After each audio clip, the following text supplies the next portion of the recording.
A single father pulls a dying cop from a burning wreck on a deserted highway. But when investigators trace his identity, they uncover a ghost from the military's most elite units and a personal tragedy that connects him to the very criminals she was hunting.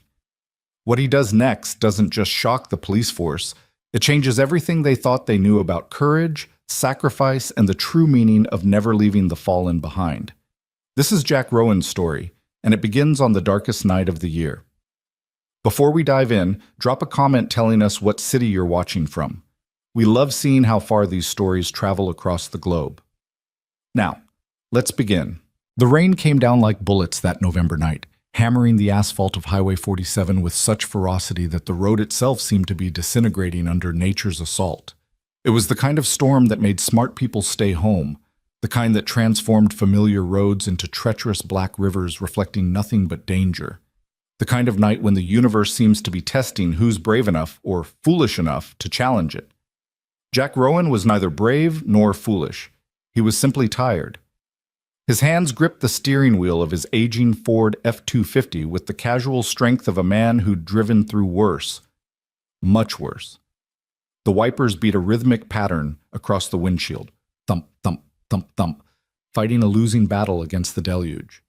In the back seat, secured in her booster seat, 10-year-old Ella dozed fitfully, her small face peaceful in sleep, her stuffed rabbit clutched tight against her chest. They were heading home from her piano recital in the city, running later than Jack had planned. Ella had been the last to perform, her small fingers dancing across the keys in a rendition of Clair de Lune that had made his throat tight with pride and pain. She had her mother's talent, her mother's grace. Sometimes when she played, Jack could almost see Rebecca sitting beside him again, her hand finding his in the darkness of the auditorium. Almost. He blinked hard, forcing the memory away. The road demanded his full attention. Visibility was maybe 30 feet, and that was generous. The truck's headlights carved tunnels through the rain, revealing nothing but more rain, more darkness, more empty highway stretching toward home. That's when he saw it. At first, Jack thought it was a trick of the light, a reflection in the rain-slicked road. But as he drew closer, his combat-trained eyes picked out the details that his civilian life had tried to forget. Tire marks, fresh and violent, scoring the asphalt in a pattern he'd seen too many times in too many places. Someone had lost control. Recently. His foot eased off the gas pedal instinctively, and he felt his body shifting into a different mode, a different version of himself that he'd tried to leave behind 6 years ago. The guardrail was torn open like tissue paper, metal twisted back on itself in jagged teeth. Beyond it, the forest dropped away into darkness. And through that darkness, barely visible through the rain and trees, was a faint glow, the wrong kind of glow, the color of electrical fires and leaking fuel. Jack's heart, which had maintained a steady rhythm through firefights and ambushes and situations that would have broken other men, suddenly kicked into a higher gear. His hands were already turning the wheel, pulling the truck onto the shoulder before his conscious mind had fully processed what he was doing. "Daddy?" Ella's sleepy voice came from the back seat. "Stay here, sweetheart," Jack said, his voice automatically gentle despite the adrenaline beginning to flood his system. "Lock the doors. Don't open them for anyone but me. Understand?" "What's wrong?" She was more awake now, sitting up, her rabbit falling to the floor. "Probably nothing. Just stay put. I'll be right back." He reached back and squeezed her hand, feeling the small fingers wrap around his. So small, so trusting. For a moment he hesitated. He had Ella to think about. She was everything now, the only thing. But someone might be dying down that embankment. Someone might have minutes, seconds. Some instincts couldn't be unlearned. Jack grabbed the heavy flashlight from under his seat, military grade, solid enough to be a weapon, and stepped out into the storm. The rain hit him like a physical force, instantly soaking through his flannel shirt and jeans. The temperature had dropped with the storm, and he could see his breath mixing with the rain. He moved to the torn guardrail and shone the flashlight down the slope. The beam caught metal, glass, something dark and wrong. About 40 feet down, wedged between two massive pines, was a vehicle. A patrol car. The distinctive black and white was barely visible under the damage, but the light bar on top, though shattered, was unmistakable. Smoke was rising from the hood, mixing with the rain. Jack had seen enough vehicle fires to know what came next. He had minutes, maybe less. He didn't think. Thinking was the enemy of action, and action was what saved lives. His body was already moving, boots finding purchase on the muddy slope, flashlight gripped in one hand while the other caught at trees and rocks to control his descent. The rain made everything slippery, treacherous. Twice he nearly lost his footing, but muscle memory from 100 combat scenarios kept him moving, kept him balanced. As he got closer, he could see the extent of the damage. The patrol car had rolled at least once, maybe twice, before the trees had stopped it. The driver's side was crushed inward, metal folded like paper. The windshield was a spider web of cracks, and steam or smoke, Jack couldn't tell which, was hissing from under the crumpled hood. He reached the vehicle and moved to the driver's side, shining the flashlight through the broken window. What he saw made his combat medic training snap into focus with crystal clarity. A woman, mid-30s, police uniform, blonde hair matted with blood. She was pinned by the crushed door, her head tilted at an angle that would have been fatal if it were any worse. Blood was running from a gash on her forehead, more blood darkening her uniform shirt on the left side.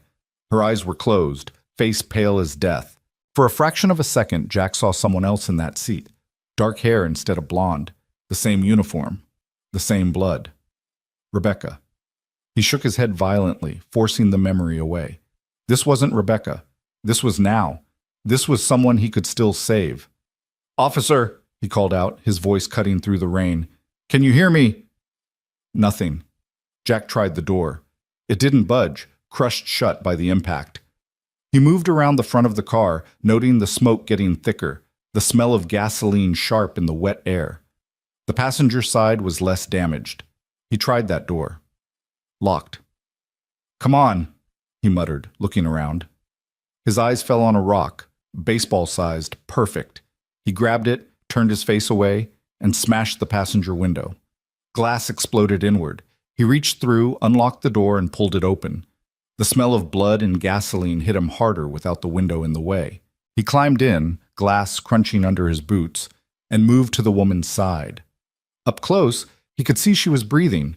Shallow, irregular breaths that meant shock, trauma. Not much time. "Officer," he said again, closer now, his fingers moving to her neck to check her pulse.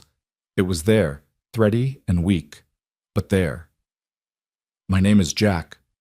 I'm going to get you out of here." Her eyes fluttered open. They were blue, he noticed. Clear blue despite the blood and the rain and the darkness. They focused on him with surprising intensity. "Who?" Her voice was barely a whisper, weak but conscious. Conscious was good. Conscious meant fighting. "Nobody important, but I'm going to help you. Can you tell me your name?" "Sarah. Officer Sarah Miles." Each word seemed to cost her. "Badge, 2247. "Okay, Sarah. I need you to stay with me. Can you do that?" She tried to nod, winced. "Hurts." "I know. I'm going to check you over, see what we're working with." His hands were already moving, trained fingers assessing damage with practiced efficiency. Head wound, superficial, looked worse than it was. Left side, that was the problem. Her uniform shirt was soaked with blood, and when he carefully pulled it aside, he saw the jagged piece of metal protruding from just below her ribs. Part of the door, driven inward by the impact. It had pierced clean through. Jack's jaw tightened. This was bad. The metal was acting as a plug right now, but if it shifted, if it came out, she'd bleed out in minutes. But leaving it in meant she was trapped, and the smoke was getting thicker. "Sarah, I need you to listen to me very carefully. You're impaled. Do you understand what that means?" Those blue eyes found his again, and he saw the understanding there. She knew. "Can't move me. I'm going to have to. That car could go up any second, but I'm trained. I know what I'm doing. Do you trust me?" It was an absurd question. She didn't know him, had no reason to trust him. But she must have seen something in his eyes. Or maybe she just knew she had no choice, because she gave the smallest nod. "Back up?" Jack asked, though he already knew the answer. He'd seen no other cars on that highway, heard no sirens. "Called it in before I—" She coughed, and blood flecked her lips. "Bastards ran me off the road. They're still out there." Jack's eyes narrowed. Who did this to you? Cartel? Operation. I was tracking them. They knew. Her eyes started to flutter closed. No, stay with me, Sarah. Stay with me. He tapped her cheek gently. Her eyes opened again. You said you called for backup. When? 20 minutes. Maybe more. They're not coming fast enough. Her hand suddenly grabbed his arm with surprising strength. They wanted me dead. You need to get out of here. Not without you. Jack was already assessing the situation, his mind running through options with the cold calculation that had kept him alive through 2 tours in Afghanistan and 1 in Iraq. The metal shard was maybe 3 inches wide, curved like a hook. It was through her side, probably missed the kidney but might have clipped the liver. Moving her would be agony. Removing the metal would likely kill her, but staying here would definitely kill her. The smoke was definitely thicker now, and underneath the rain Jack heard a new sound, a soft whooshing that meant fire, feeding on gasoline fumes. They had 2 minutes, maybe 3. He looked at Sarah. This is going to hurt, badly. You might pass out. That's actually better. But I need you to know I'm not leaving you here. Whatever happens, I'm getting you out, okay? She nodded, and he saw her steeling herself. Cop courage. He'd seen it before, in Rebecca. That thing inside good cops that wouldn't quit, wouldn't surrender, no matter how bad things got. Jack moved with swift precision. From his back pocket, he pulled out a multi-tool. A good one, military issue that he'd carried for 15 years. He also grabbed the small first aid kit he always kept in his truck, had run back up the slope to get it while talking to Sarah, moving on autopilot. I'm going to cut your shirt away, get a better look. Then I'm going to stabilize that metal as best I can. You with me? Do it! He cut the uniform shirt away, revealing the wound in full. It was worse than he'd thought. The metal had gone in at an angle, and there was already significant bleeding around the entry point. He had to stabilize it before moving her, or the jostling would tear her open from the inside. Working quickly, Jack used gauze from the first aid kit, packing it around the metal shard, creating a buffer. Then he took his belt off. Good leather, strong, and carefully wound it around her torso, under her arms, securing the metal in place. It wasn't perfect, wouldn't hold for long, but it might give her a chance. Sarah was breathing hard, each breath a struggle. You're military. Was. He didn't elaborate. Okay, here's the hard part. I need to get you out of this seat. The door's crushed, so we're going out the passenger side. I'm going to support you, keep that metal as stable as possible, but it's going to move. You're going to feel it. I need you to not fight me, no matter how bad it gets. Can you do that? No choice. That's the spirit. He almost smiled. Almost. On 3. 1, 2. He didn't say 3. Old combat trick. People tensed up on 3, made things harder. Instead, on 2, he moved, one arm sliding under her shoulders, the other supporting her lower back, lifting her as gently as combat speed allowed. Sarah screamed. It was a raw, primal sound that cut through the rain and the storm. Her body went rigid with pain, and Jack felt her consciousness wavering. He kept moving, pulling her across the center console, easing her through the passenger door. The smoke was thick now, black and oily. He could feel heat from the front of the car. They were out of time. With Sarah half-conscious in his arms, Jack started back up the slope.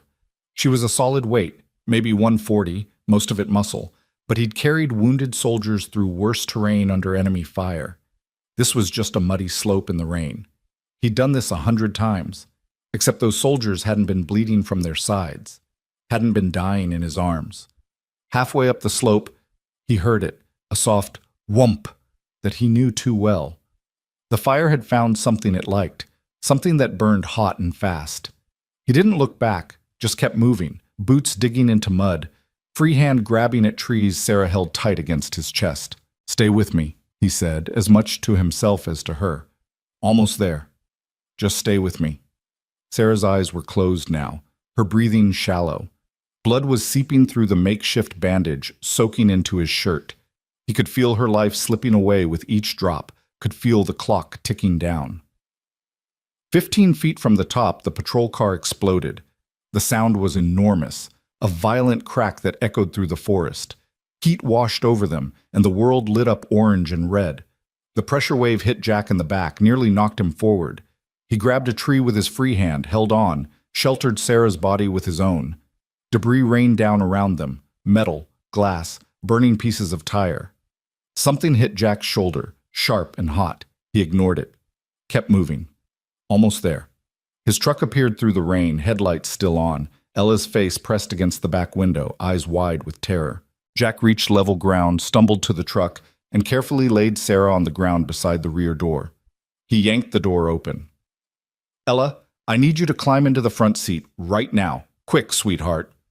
"Daddy, you're bleeding." "I know, front seat, now." She scrambled forward, clutching her rabbit. Jack lifted Sarah as gently as he could, placed her across the back seat. She was completely unconscious now, face gray in the dome light. He pressed his hand against the wound, applying pressure. So much blood. Too much blood. He grabbed his phone, dialed 911 with blood-slick fingers. 911, what's your emergency? This is Jack Rowan. I'm on Highway 47, about mile marker 34. I have a critically injured police officer, female, mid-30s. Impalement wound to the left side, significant blood loss, shock, possible internal injuries. She needs immediate medevac. Sir, what's your... I'm a former Army combat medic. She called for backup 20 minutes ago, but it's not here yet. Her patrol car just exploded. She has minutes, maybe less. You need to get a helicopter in the air now. The dispatcher's tone changed, became sharper, more focused. Stay on the line, sir. I'm routing this to emergency services. Can you tell me the officer's name? Officer Sarah Miles, badge 2247. She said she was rammed off the road by cartel members. A pause. Sir, maintain pressure on the wound. Help is en route. Helicopter is 7 minutes out. Is the scene secure?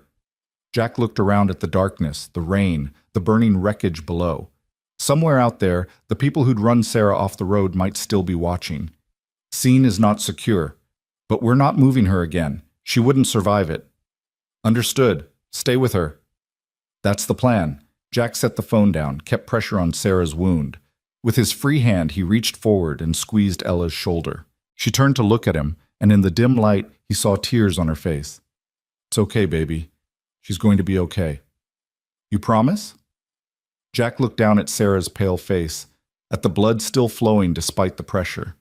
He thought of all the soldiers he'd tried to save, the ones who'd made it and the ones who hadn't. He thought of Rebecca, bleeding out in an alley while he'd been overseas, unable to save her. I promise I'm going to do everything I can. The minutes crawled by like hours. Jack maintained pressure, monitored Sarah's breathing, kept checking her pulse. Weak, but still there. Still fighting. Come on, Sarah, he murmured. Don't quit on me now. You're tougher than this. I've seen you cops. You're all tougher than this. Stay with me. Ella was crying softly in the front seat. Is she going to die like Mommy? The question hit Jack like a physical blow. No, sweetheart. I'm not going to let that happen. You couldn't save Mommy. I wasn't there for Mommy. But I'm here now. I'm here. In the distance, finally, he heard it. Sirens, multiple vehicles approaching fast. Then another sound. The distinctive whump, whump, whump of helicopter rotors cutting through the storm. Lights appeared on the highway, red and blue, painting the rain in colors of emergency. 3 patrol cars, an ambulance, all screeching to a halt behind Jack's truck. Officers poured out, hands on weapons until they saw Jack kneeling beside Sarah, covered in blood. Federal agent, one of them shouted, step away from the officer. I'm the one who called 911, Jack said, not moving, maintaining pressure. She's got an impalement wound, left side, significant blood loss. I've stabilized the metal, but it needs to come out in surgery. She's B negative if you need blood. How do you know? Because I'm a combat medic, and I know my blood types. Get your paramedics over here now. She's running out of time. The officer must have recognized command voice when he heard it, because he immediately waved the ambulance forward. 2 paramedics jumped out, running toward them with equipment. The helicopter was overhead now, searchlight cutting through the rain, looking for a place to land. The paramedics reached Sarah, and Jack smoothly handed over to them, backing away to give them room. Impalement wound, lower left quadrant, he reported, slipping into medical shorthand. Metal stabilized with packing and compression. BP was 90/60 10 minutes ago. Pulse is 120, thready. Breathing shallow, possible pneumothorax on the left. She's been unconscious for approximately 8 minutes. Lost consciousness due to shock and pain, not head trauma. Head wound is superficial. No neck or spine injuries that I could determine. The lead paramedic looked up at him. You a doctor? Medic, Army, long time ago. Well, you saved her life. This stabilization work is textbook. Maybe better than textbook. He was already starting an IV line, pushing fluids. She should be dead. She's not dead yet. Let's keep it that way. The helicopter found a clearing about 50 yards up the road and set down. The paramedics loaded Sarah onto a stretcher, moving with practiced efficiency. As they carried her past, her eyes flickered open for just a moment. They found Jack through the rain and the chaos. Thank you, she mouthed, no sound. Then she was gone, loaded into the helicopter, lifting off into the storm with a roar of rotors and wind. Jack stood there in the rain, covered in blood, Sarah's blood, and watched the helicopter disappear into the darkness. Around him, the police were securing the scene, talking into radios, taking photos of the destroyed guardrail and the burning wreckage below. A tall man in a sergeant's uniform approached him, older, weathered face, eyes that had seen too much. Sir, I'm Sergeant Tom Bradley. I need to ask you some questions. Okay. First, thank you. That officer, Sarah, she's one of ours. One of the good ones. You saved her life. Maybe. No, maybe about it. I've been doing this 30 years. I've seen what happens to people trapped in burning cars. Bradley pulled out a notebook. Can you tell me what happened? Jack ran through it, quick and factual. Saw the damage. Went down. Found Sarah. Got her out. Car exploded. End of story. Bradley was writing, but his eyes kept flicking up to Jack's face. You said you're a combat medic? Was. Army. Discharged 6 years ago. Name? For a moment, Jack considered lying, giving a fake name, disappearing into the night. It was habit, the old instincts telling him to stay off the radar, stay unknown. But Ella was in the truck, and these were cops, and he just saved one of their own. Lying now would only complicate things. Jack Rowan. Bradley's pen stopped moving. His eyes went sharp. Jack Rowan, former Army. You live around here? About 40 miles north, small place called Cedar Ridge. Huh. Bradley was looking at him differently now. You wouldn't happen to be the same Jack Rowan who did 2 tours in Afghanistan and 1 in Iraq? Special Forces? Silver Star recipient? Jack's jaw tightened. How do you... Your wife was one of ours, Officer Rebecca Rowan. Killed in the line 6 years ago. Bradley's voice had gone soft. I was at her funeral. I remember you. You've changed, more gray, more weight, but I remember your face. Jack said nothing. What was there to say? She was investigating a cartel operation when she was killed, Bradley continued. Never got the guys who did it. Case is still open. He paused. Sarah was working that same case. That's why they tried to kill her tonight. The words hung in the air between them, heavy with meaning. I'm sorry, Bradley said finally. I'm sure this brings up...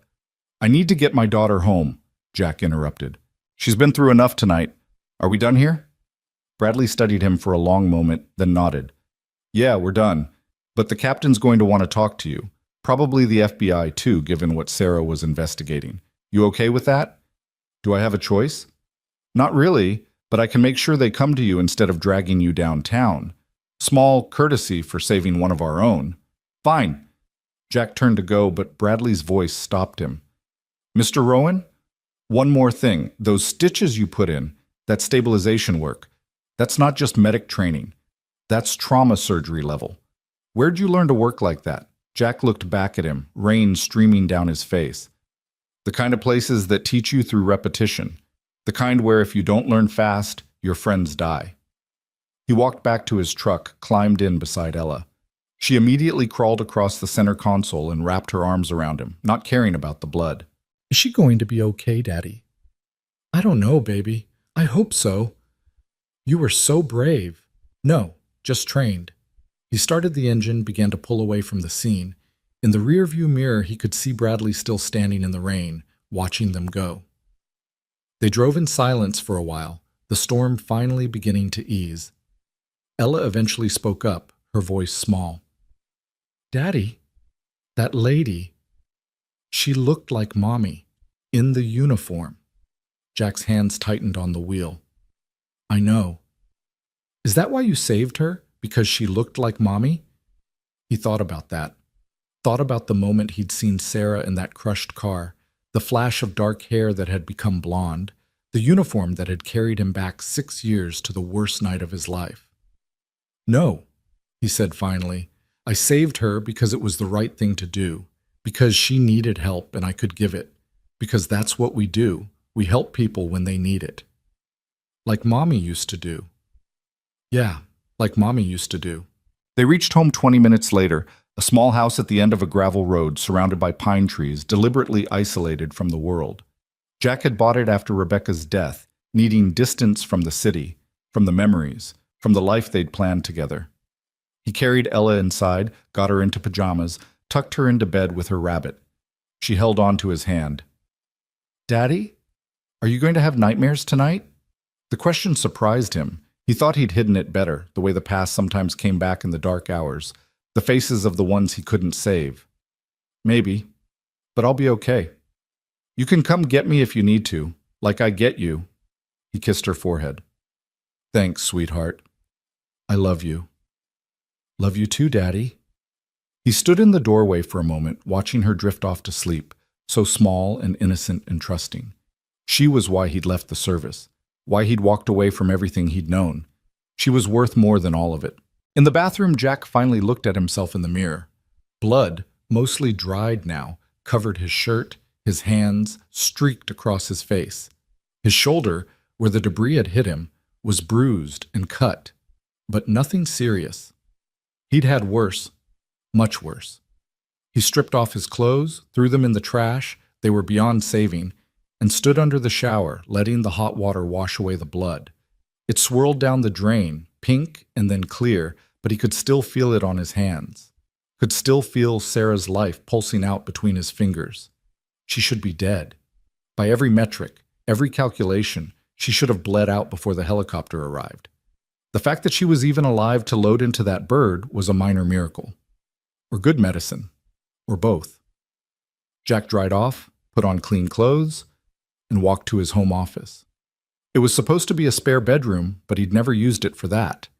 Instead, it held his desk, his computer, and on the walls, his past. Medals in frames, commendations, photos of his unit, men and women who'd served with him, some still alive, some not.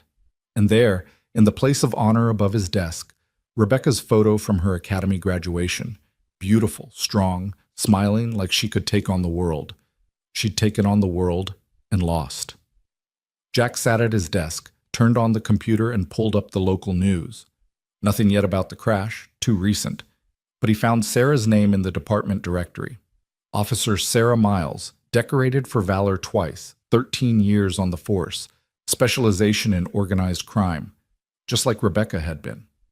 He pulled up Rebecca's old case files, the ones he'd kept, the ones the department had officially closed but he'd never let go. Cartel operation, drugs, and weapons flowing through the state. Rebecca had been investigating a specific cell, had gotten close to identifying the leaders. Too close.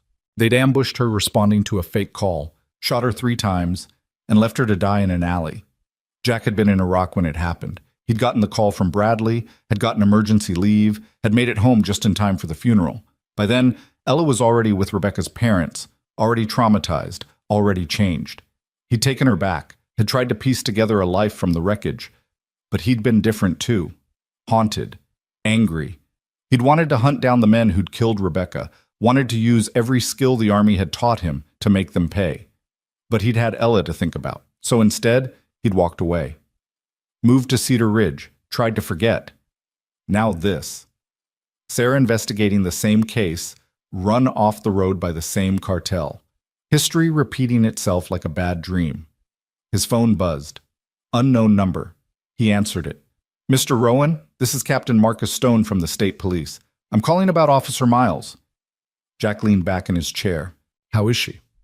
Alive, thanks to you. She's in surgery now, but the doctors say she should make it. They were impressed by the field work, said whoever stabilized her knew exactly what they were doing. I'm glad she's okay. Mr. Rowan, I need to meet with you, not just about tonight, about what Officer Miles was investigating. I've been looking into your background and, well, I think we need to talk in person. Captain, I saved a cop's life. That doesn't make me part of your investigation. No, but your wife was killed by the same people who tried to kill Officer Miles. That makes you connected whether you like it or not. Jack closed his eyes. I have a daughter to think about. I understand, and I respect that. But these people, they don't stop. They'll keep coming. And the next cop they try to kill might not be lucky enough to have someone like you around to save them. Stone paused.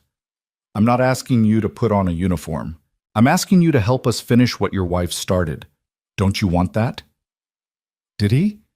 Jack looked up at Rebecca's photo, at her smile, at the life and light in her eyes that had been extinguished by men who dealt in death. I'll think about it, he said finally. That's all I ask. I'll call you tomorrow. Thank you again, Mr. Rowan. You did good work tonight. The line went dead. Jack sat there in the darkness, staring at Rebecca's picture, thinking about Sarah bleeding out in his arms, thinking about Ella asleep down the hall, thinking about the life he'd tried to build away from all of this. But some things, he was beginning to realize, you couldn't just walk away from. Some debts demanded payment. Some battles weren't finished just because you wanted them to be. He stood up, walked to Ella's room, and looked in on her. Still sleeping, peaceful, and safe. That was what mattered, keeping her that way. Whatever Captain Stone wanted, whatever happened next, that was the bottom line. Ella's safety, her future, her chance at a life that wasn't marked by violence and loss. But as Jack returned to his office and stared at the blank screen of his computer, he couldn't shake the image of Sarah's blue eyes looking up at him through the rain, couldn't forget the feeling of her life balanced in his hands, couldn't ignore the voice in the back of his head that sounded suspiciously like Rebecca, asking him if he was really going to let her killers win. Outside, the storm had passed, leaving only the steady drip of water from the eaves and the occasional rumble of distant thunder. The world was dark and quiet and still. But Jack Rowan, former Special Forces combat medic, widower, father, and reluctant hero, knew that the storm was just beginning. The call came 3 days later, just as Jack was walking Ella to the school bus stop. His phone vibrated in his pocket, and when he pulled it out, he saw Captain Marcus Stone's name on the screen. He'd been expecting it, dreading it, knowing it was coming, but hoping somehow it wouldn't. Mr. Rowan, it's Captain Stone. I hope I'm not calling too early. Jack watched Ella climb onto the bus, her backpack nearly as big as she was. She turned and waved at him through the window, and he waved back, forcing a smile. It's fine. What can I do for you, Captain? Officer Miles is out of surgery and stable. She's asking to see you. Would you be willing to come to the hospital? Jack felt something tighten in his chest. He'd been trying not to think about Sarah, trying to push that night back into the dark corners where he kept all the other things he didn't want to remember. Captain, I'm glad she's okay, but I don't see what good... She remembers everything, Mr. Rowan, every detail. She wants to thank you personally. Stone paused. And I need to talk to you about something else. Something important. Please, 1 hour of your time. Jack looked up the empty road where the bus had disappeared, carrying Ella to school, to safety, to a normal life. Then he looked down at his hands, the same hands that had held Sarah's life 3 nights ago. Where and when? County General, room 407? Noon work for you? I'll be there. The drive to County General took 45 minutes through winding mountain roads that were still wet from recent storms. Jack spent the time trying to prepare himself, trying to figure out what he'd say to Sarah, what he'd say to Stone, but every scenario he ran through his head felt wrong, inadequate. The truth was, he didn't want to be involved, didn't want to be pulled back into that world of violence and investigation and hunting bad men. He'd done his time, paid his dues, lost enough. But he also couldn't forget the weight of Sarah in his arms, the desperate urgency of keeping her alive, the feeling, for the first time in 6 years, that he was doing what he was meant to do. The hospital was a sprawling complex of gray buildings that smelled like antiseptic and cafeteria food. Jack made his way through the maze of corridors to the fourth floor, found room 407, and stopped outside the door. Through the small window, he could see Sarah propped up in bed, her blonde hair clean now, no longer matted with blood. She was pale, with dark circles under her eyes, but she was awake and alert. Captain Stone stood beside her bed. A tall man in his late 50s, gray hair cut military short, the kind of presence that commanded respect without asking for it. Jack knocked softly and pushed the door open. Sarah's head turned toward him, and her face lit up with recognition and something deeper, gratitude mixed with wonder. "You're real," she said, her voice still weak but clear. "Part of me thought I had dreamed you." "I'm real." Jack stepped into the room, suddenly uncomfortable with the intensity of her gaze. "How are you feeling?" "Like someone shoved a piece of metal through my side and then dragged me up a mountain in a thunderstorm." She smiled slightly. "But alive. Very, very alive." Captain Stone extended his hand. "Mr. Rowan, Marcus Stone, thank you for coming." Jack shook it, noting the firm grip, the calluses that spoke of time on the range. This was a man who still got his hands dirty. "The doctors told me about the work you did," Stone continued. "They said the stabilization was perfect. Textbook trauma medicine. One of them asked if you'd been a surgeon. Combat medic, special forces. You learn fast or people die." "You learned well." Stone gestured to a chair. "Please sit. We have a lot to discuss." Jack sat, his eyes moving between Stone and Sarah. "Before we get into whatever this is, I need to know, are you safe here? The people who ran you off the road, do they know where you are?" Sarah's expression hardened. "They think I'm dead. Or at least, that's what we're letting them think. As far as the public knows, Officer Sarah Miles died in that crash. Her funeral is scheduled for next week." Jack's eyebrows rose. "You're going underground." "Witness protection, sort of," Stone said. "We've been building a case against the Vega cartel for 3 years. Sarah was our lead investigator. When they tried to kill her, we realized they're more worried than we thought, which means we're close." "The Vega cartel." Jack's voice went flat. "They're the ones who killed my wife." "Yes." Stone pulled a file from his briefcase, set it on the table between them. "Rebecca Rowan was investigating their distribution network when she was murdered. The case went cold after she died. We lost our best lead, our best investigator. But Sarah picked it up 2 years ago. She's made progress Rebecca couldn't have imagined." Sarah leaned forward slightly, wincing with the movement. "Your wife was brilliant, Mr. Rowan. The groundwork she laid, the contacts she developed, the patterns she identified, I've been building on that foundation. She was so close to breaking it open." "Too close," Jack said quietly. "That's why they killed her." "Yes." Sarah's voice was gentle. "I'm sorry. I know this must be—" "Why am I here?" Jack interrupted, not unkindly, but needing to cut through the sympathy. He'd had enough sympathy 6 years ago to last a lifetime. "You said you wanted to thank me, but this feels like more than a thank you." Stone and Sarah exchanged a glance. Then Stone opened the file, pulled out several photographs, and laid them on the table. Crime scenes, bodies, evidence markers, the visual language of violent death that Jack knew too well. The Vega cartel is run by 3 brothers, Miguel, Carlos, and Rafael Vega. They're responsible for at least 40 deaths in this state alone, probably twice that many we can't prove. They move cocaine, heroin, and methamphetamine through a network that spans from Mexico to Canada. They're careful, smart, and absolutely ruthless. Stone tapped one of the photos. This was a state trooper who got too close. This was an FBI informant. This was a district attorney who tried to prosecute one of their dealers. Jack looked at the photos without flinching. He'd seen worse in combat zones. "What does this have to do with me?" "We have a plan to take them down," Sarah said. "A good plan, one that could work. But we need help. Specific help. The kind only someone with your skills can provide." "I'm not a cop. I'm not a soldier anymore. I'm a father who works construction and wants to be left alone." "We know." Stone's voice was firm, but not unkind. "And we're not asking you to go back into combat. We're not asking you to do anything that would put your daughter at risk. But you have skills, training, that our people don't have. Combat medicine at the highest level, tactical experience, the ability to make life or death decisions under pressure. You have SWAT teams for that. Our SWAT teams are good, Stone acknowledged, but they're not special forces. They haven't operated in war zones, and most importantly, they haven't seen what you've seen. He pulled out another photo, this one of a young officer in uniform. This is Officer Danny Reeves, 26 years old. He was on a raid 6 months ago, and when his partner went down with a gunshot wound, Danny froze. His partner died because Danny didn't know how to stop the bleeding, didn't know what to do. It destroyed him. He's still on desk duty, seeing a therapist. While Jack looked at the photo, saw the youth in Reeves' face, the idealism that hadn't yet been beaten out by reality. He thought about all the young soldiers he'd trained, all the ones who'd needed to know how to save a life under fire. You want me to train your people? Yes.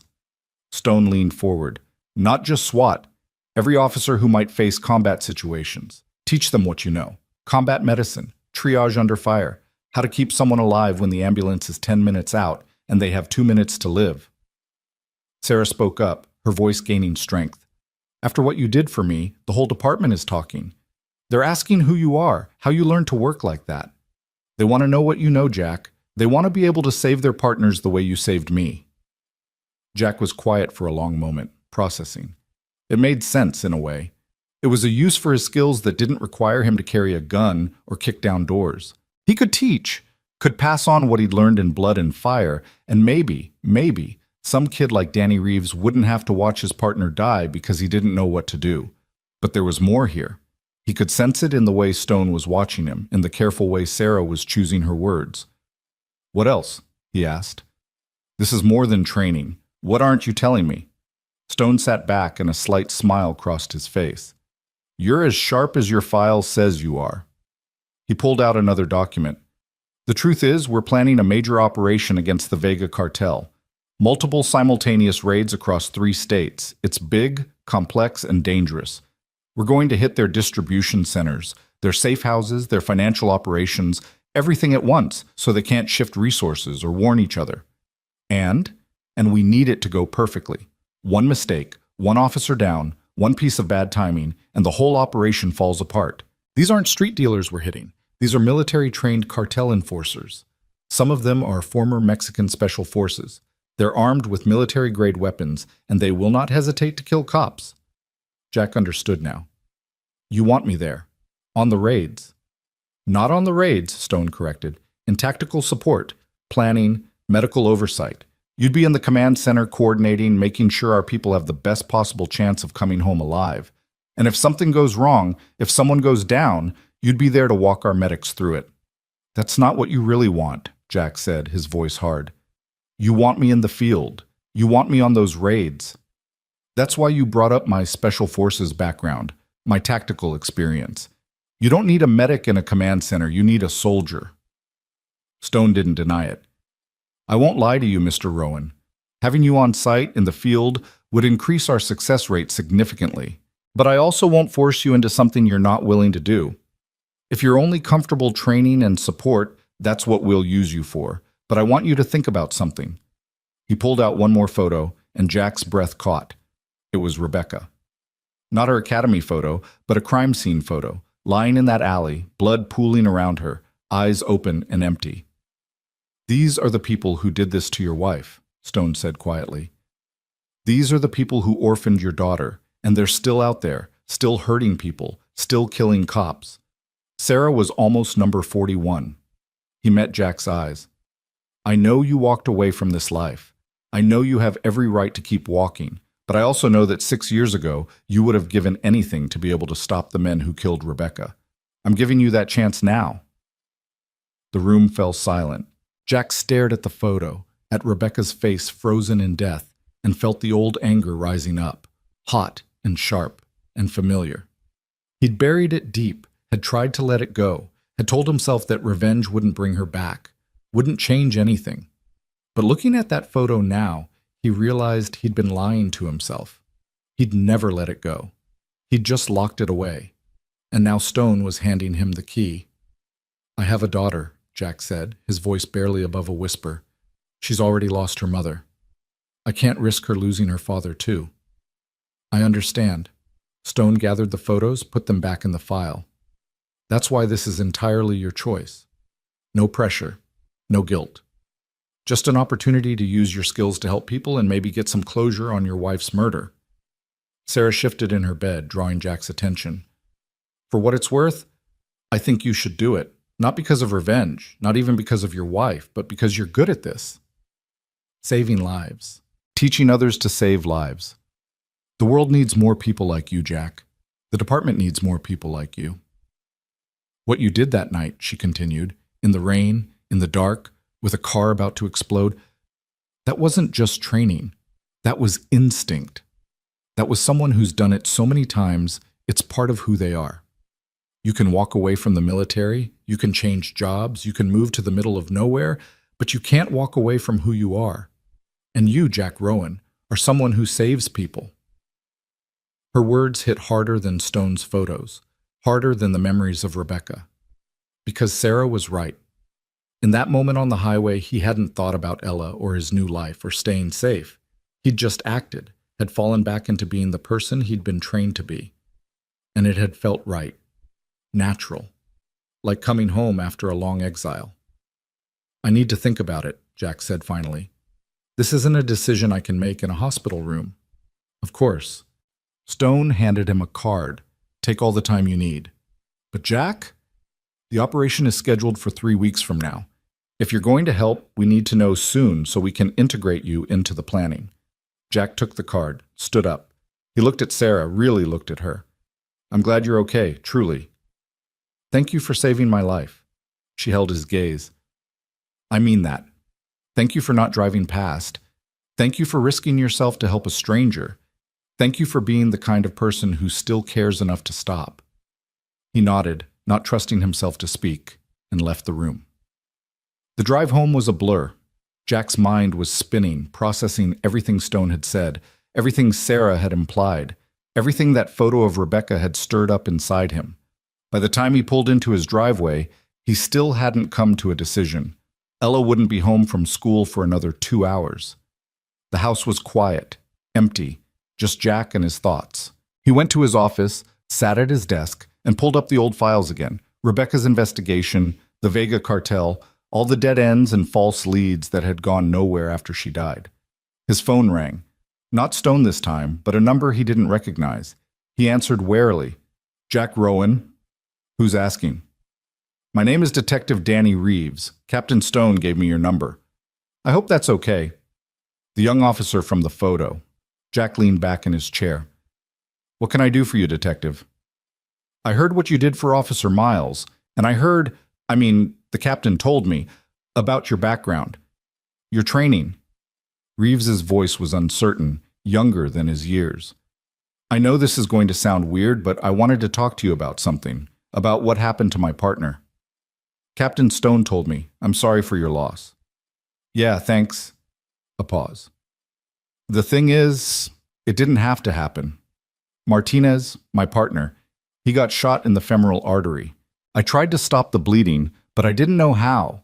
I didn't know where to put pressure, didn't know how to use the tourniquet right.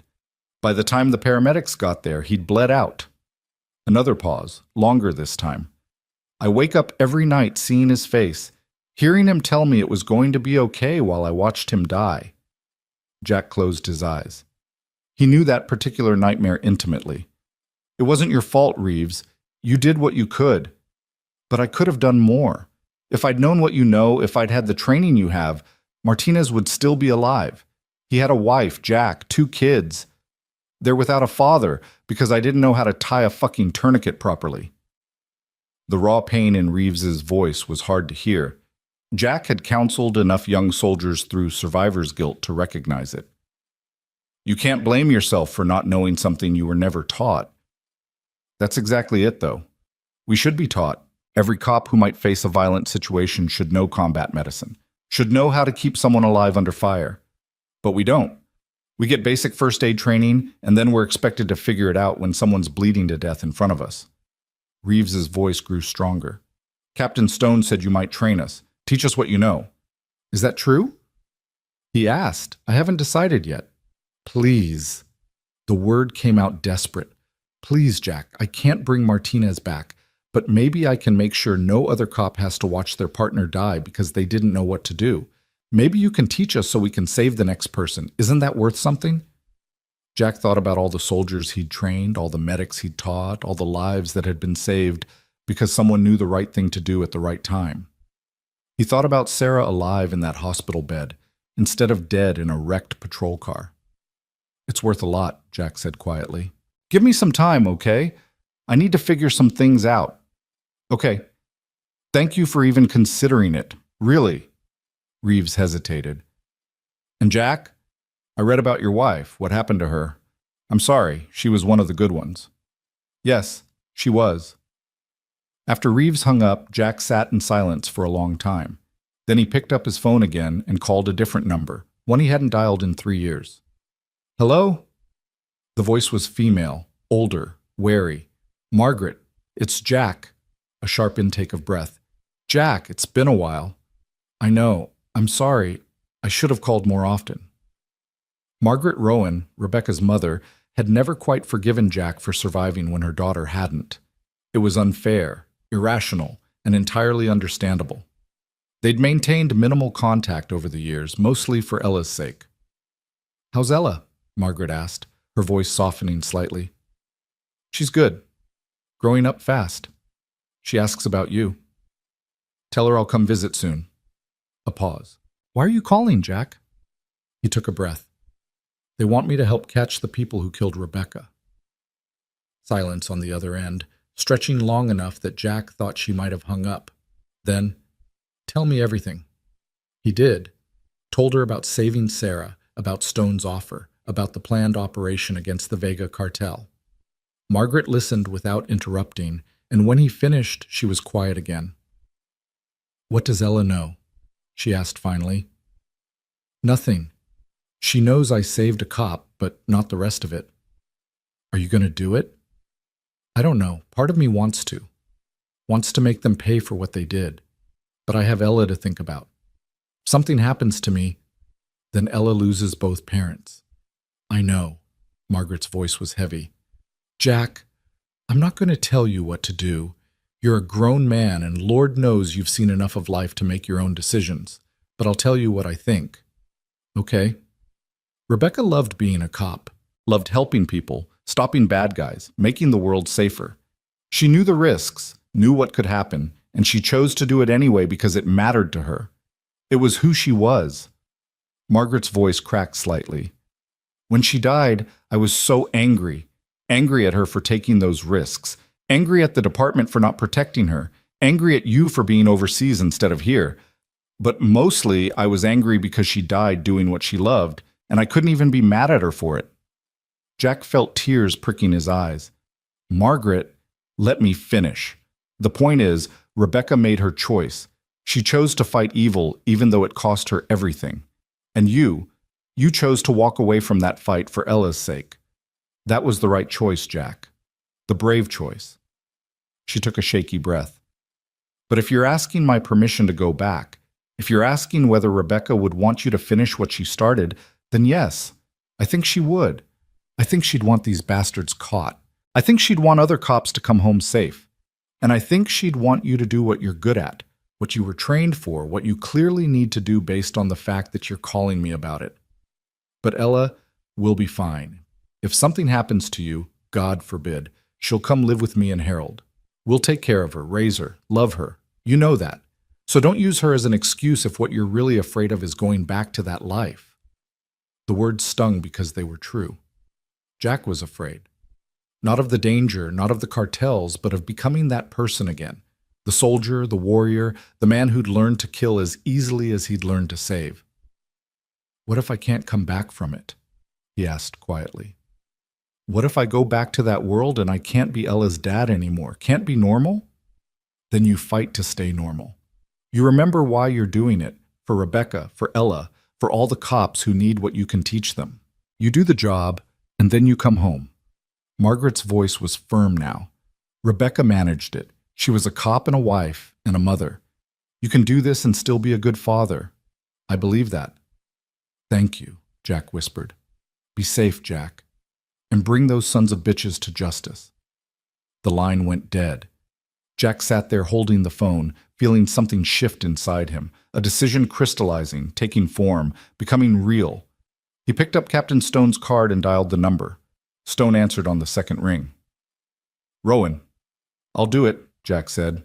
"I'll train your people. I'll help with the operation, but I have conditions." "Name them." "First, nothing I do can put Ella at risk. If there's even a hint that the cartel knows I'm involved, I'm out. Second, I'm not carrying a weapon. I'm support only, medical, tactical planning, training. I'm not a cop, and I'm not going back to being a soldier. Third, when this operation is done, I'm done. No more cases, no more investigations, no consulting. I help you take down the Vega cartel, and then I go back to my life. Understood?" "Understood.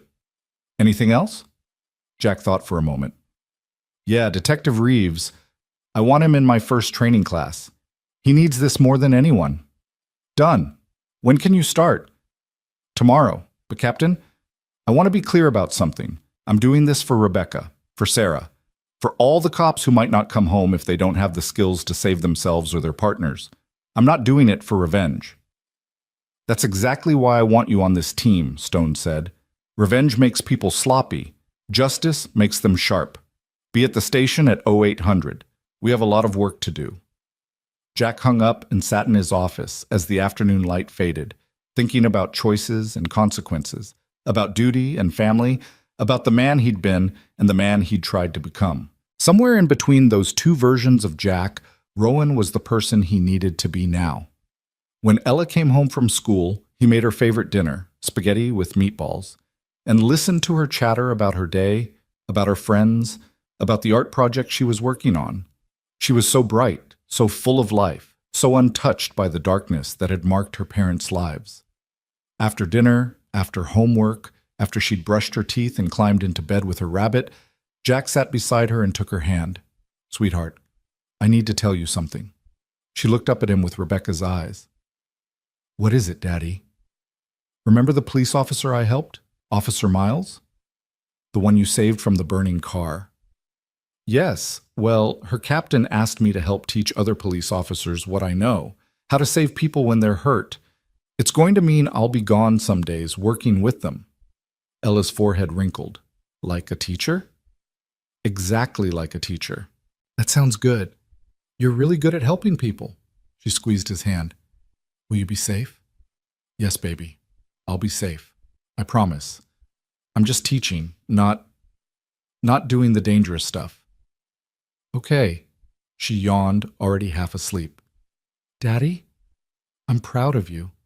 Mommy would be proud too." The words hit him like a punch to the chest. He kissed her forehead, turned off the light, and stood in the doorway for a long moment, watching her sleep. Later that night, Jack went back to his office and pulled out his old gear.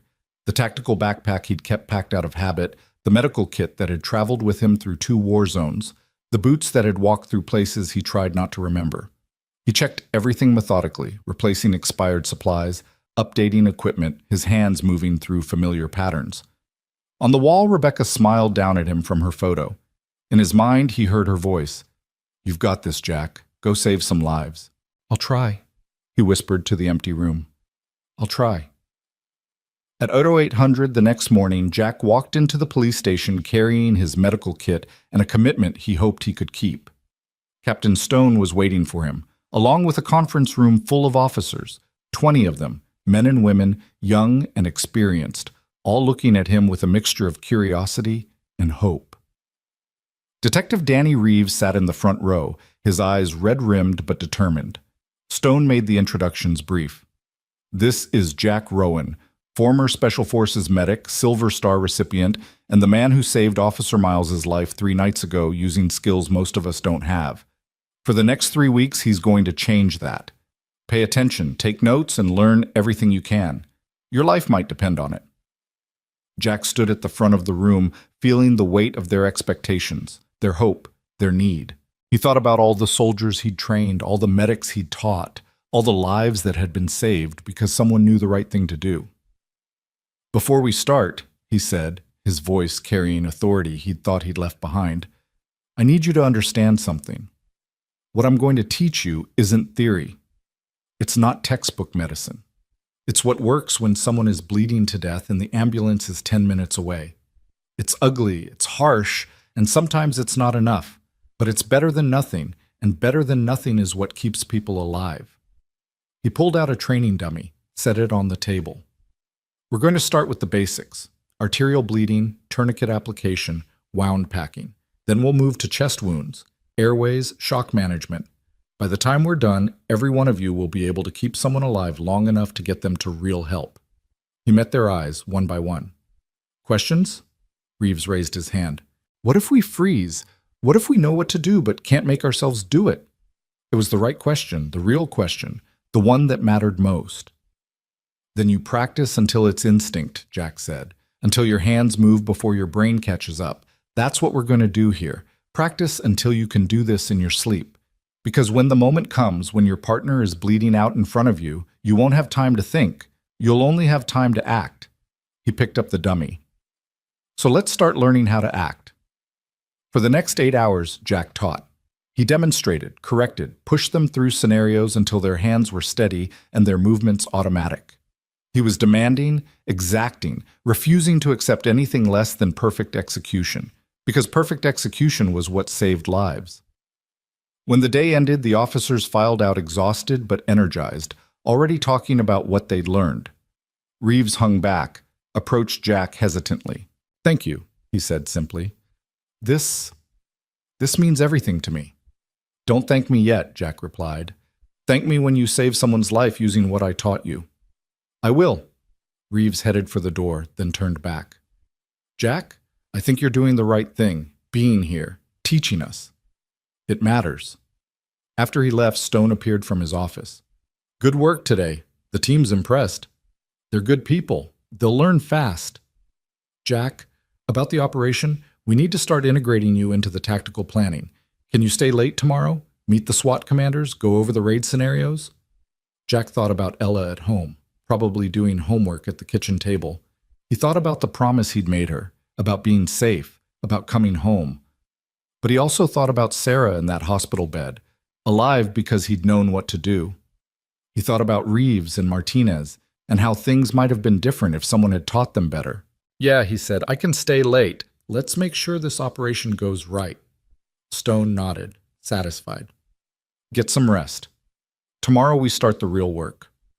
Jack drove home through the darkening evening, his mind already running through tactical scenarios, medical contingencies, all the things that could go wrong and how to prevent them. He was back in that world now, fully committed, and there was no turning back. When he walked through his front door, Ella looked up from her homework and smiled. Hi, Daddy. How is teaching? Good, sweetheart. Really good. Did you save any lives today? Not yet, he thought, but soon, very soon. Not today, he said, kneeling beside her.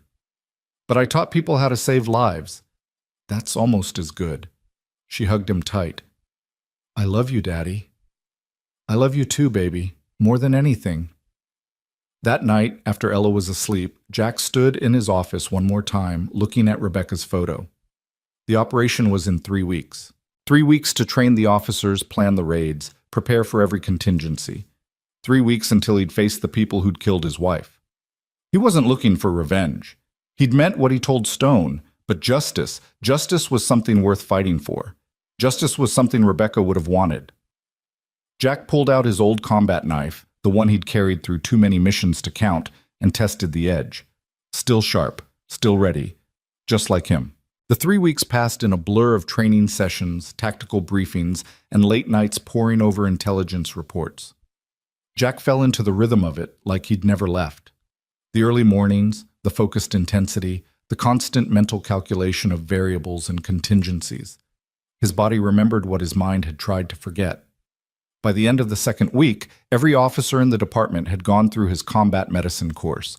Danny Reeves had been his best student, attacking each lesson with an almost desperate intensity, as if mastering these skills could somehow redeem him for Martinez's death. Jack recognized that drive.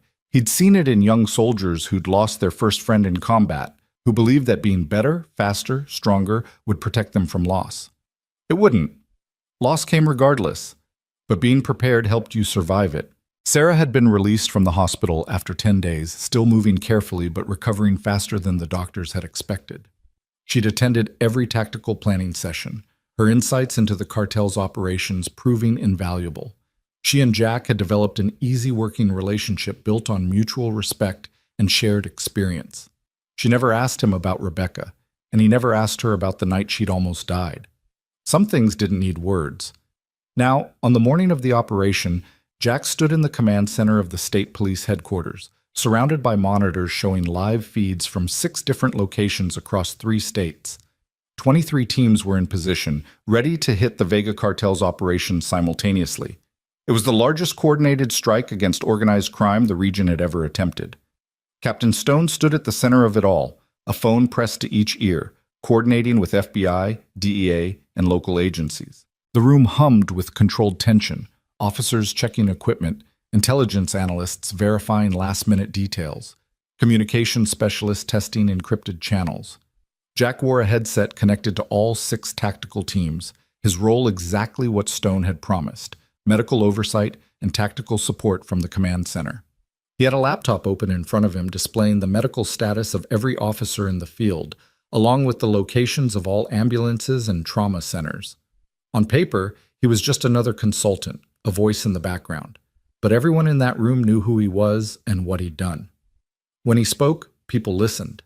Sarah appeared at his elbow, moving with the careful precision of someone still healing.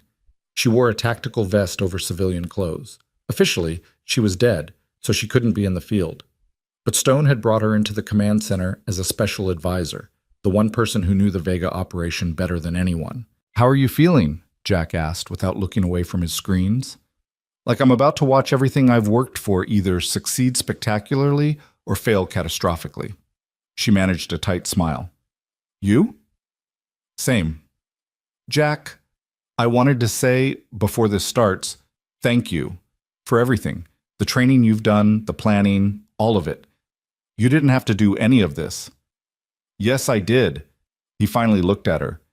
"These are good people putting their lives on the line.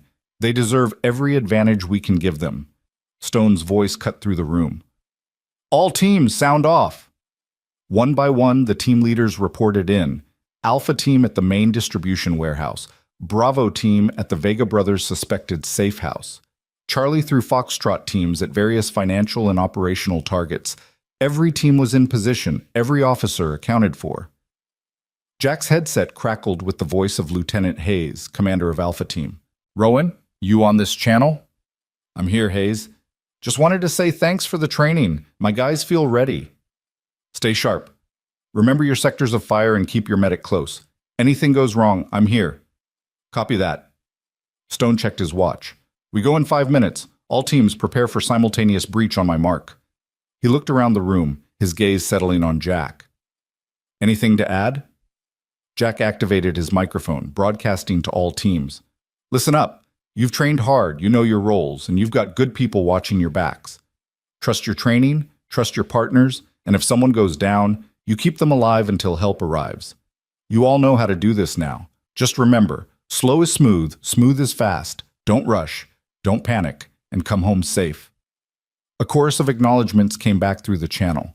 Jack could hear the tension in their voices, the adrenaline starting to kick in. He'd heard that same tone in the voices of soldiers about to enter combat, fear mixed with determination, doubt tempered by training. The minutes crawled by. Jack watched the clock, watched the screens, watched Stone coordinate final details with federal agents. In war zones, Jack had always found this part the hardest. The waiting, the anticipation, the moment before everything exploded into action, when you could still imagine all the ways things might go wrong. 60 seconds, Stone announced. Sarah's hand found Jack's arm, squeezed once. He glanced at her and saw his own tension reflected in her eyes. This was her operation, her investigation. 3 years of work coming down to the next few minutes. 30 seconds. Jack's hands moved across his keyboard, pulling up medical protocols, trauma center locations, helicopter availability. His mind was already running scenarios: gunshot wounds, blast injuries, crush trauma. He taught these officers well, but teaching and doing were different things. When the bullets started flying, when their partners were bleeding, Would they remember? Would their training override their fear? 10 seconds. All teams prepare to breach. The room fell silent except for the soft hum of electronics and the collective held breath of everyone watching. 5, 4, 3, 2, 1. Execute, execute, execute. On the screen, 6 teams moved simultaneously. Doors burst open, flashbangs detonated, officers poured into buildings with weapons raised. The carefully choreographed chaos of a tactical raid unfolded across multiple locations at once. Jack's attention split across all the feeds, but he focused primarily on Alpha Team, the main warehouse where the Vega brothers were most likely to be. Lieutenant Hayes' voice came through clear and steady. Alpha Team, we're in. First floor clear. Moving to second level. Bravo Team in position. Safe house appears empty. Checking secondary structures. Charlie Team encountering resistance. Shots fired. Shots fired. Jack's pulse jumped. Charlie Team, report. We're okay. Suspects fired through a door. No officers hit. Returning fire. Hold your fire unless you have clear targets, Stone ordered. We want them alive if possible. The next few minutes were a controlled storm of activity. Teams cleared rooms, secured suspects, called out findings. The coordination was impressive, every team working in sync, every movement calculated. Jack's training had focused on the medical side, but he could see Stone's tactical influence in the way the teams moved, covered each other, maintained discipline under pressure.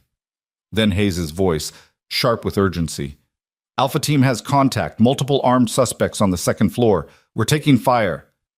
The sound of gunshots crackled through the channel. Jack leaned toward his screen, watching the Alpha Team feed. Officers were pinned down behind cover, muzzle flashes visible in the warehouse's dim interior. Hayes, status? Stone demanded. 6 suspects, maybe more. They're dug in behind shipping containers. Military-grade weapons, body armor. This isn't some street gang, Captain. These guys know what they're doing. Jack's mind raced. Military-grade weapons, body armor. Former Mexican special forces, just like the intelligence had suggested. This was the real fight, the one they'd been preparing for. Alpha Team, hold position, Stone ordered. Don't advance until we can get additional support. Negative, Captain. We've got them boxed in. If we wait, they might detonate evidence or call for their own backup. We need to push now. Jack could hear the calculation in Hayes' voice. The tactical assessment, the weighing of risks. It was the right call from a military perspective, but these weren't soldiers.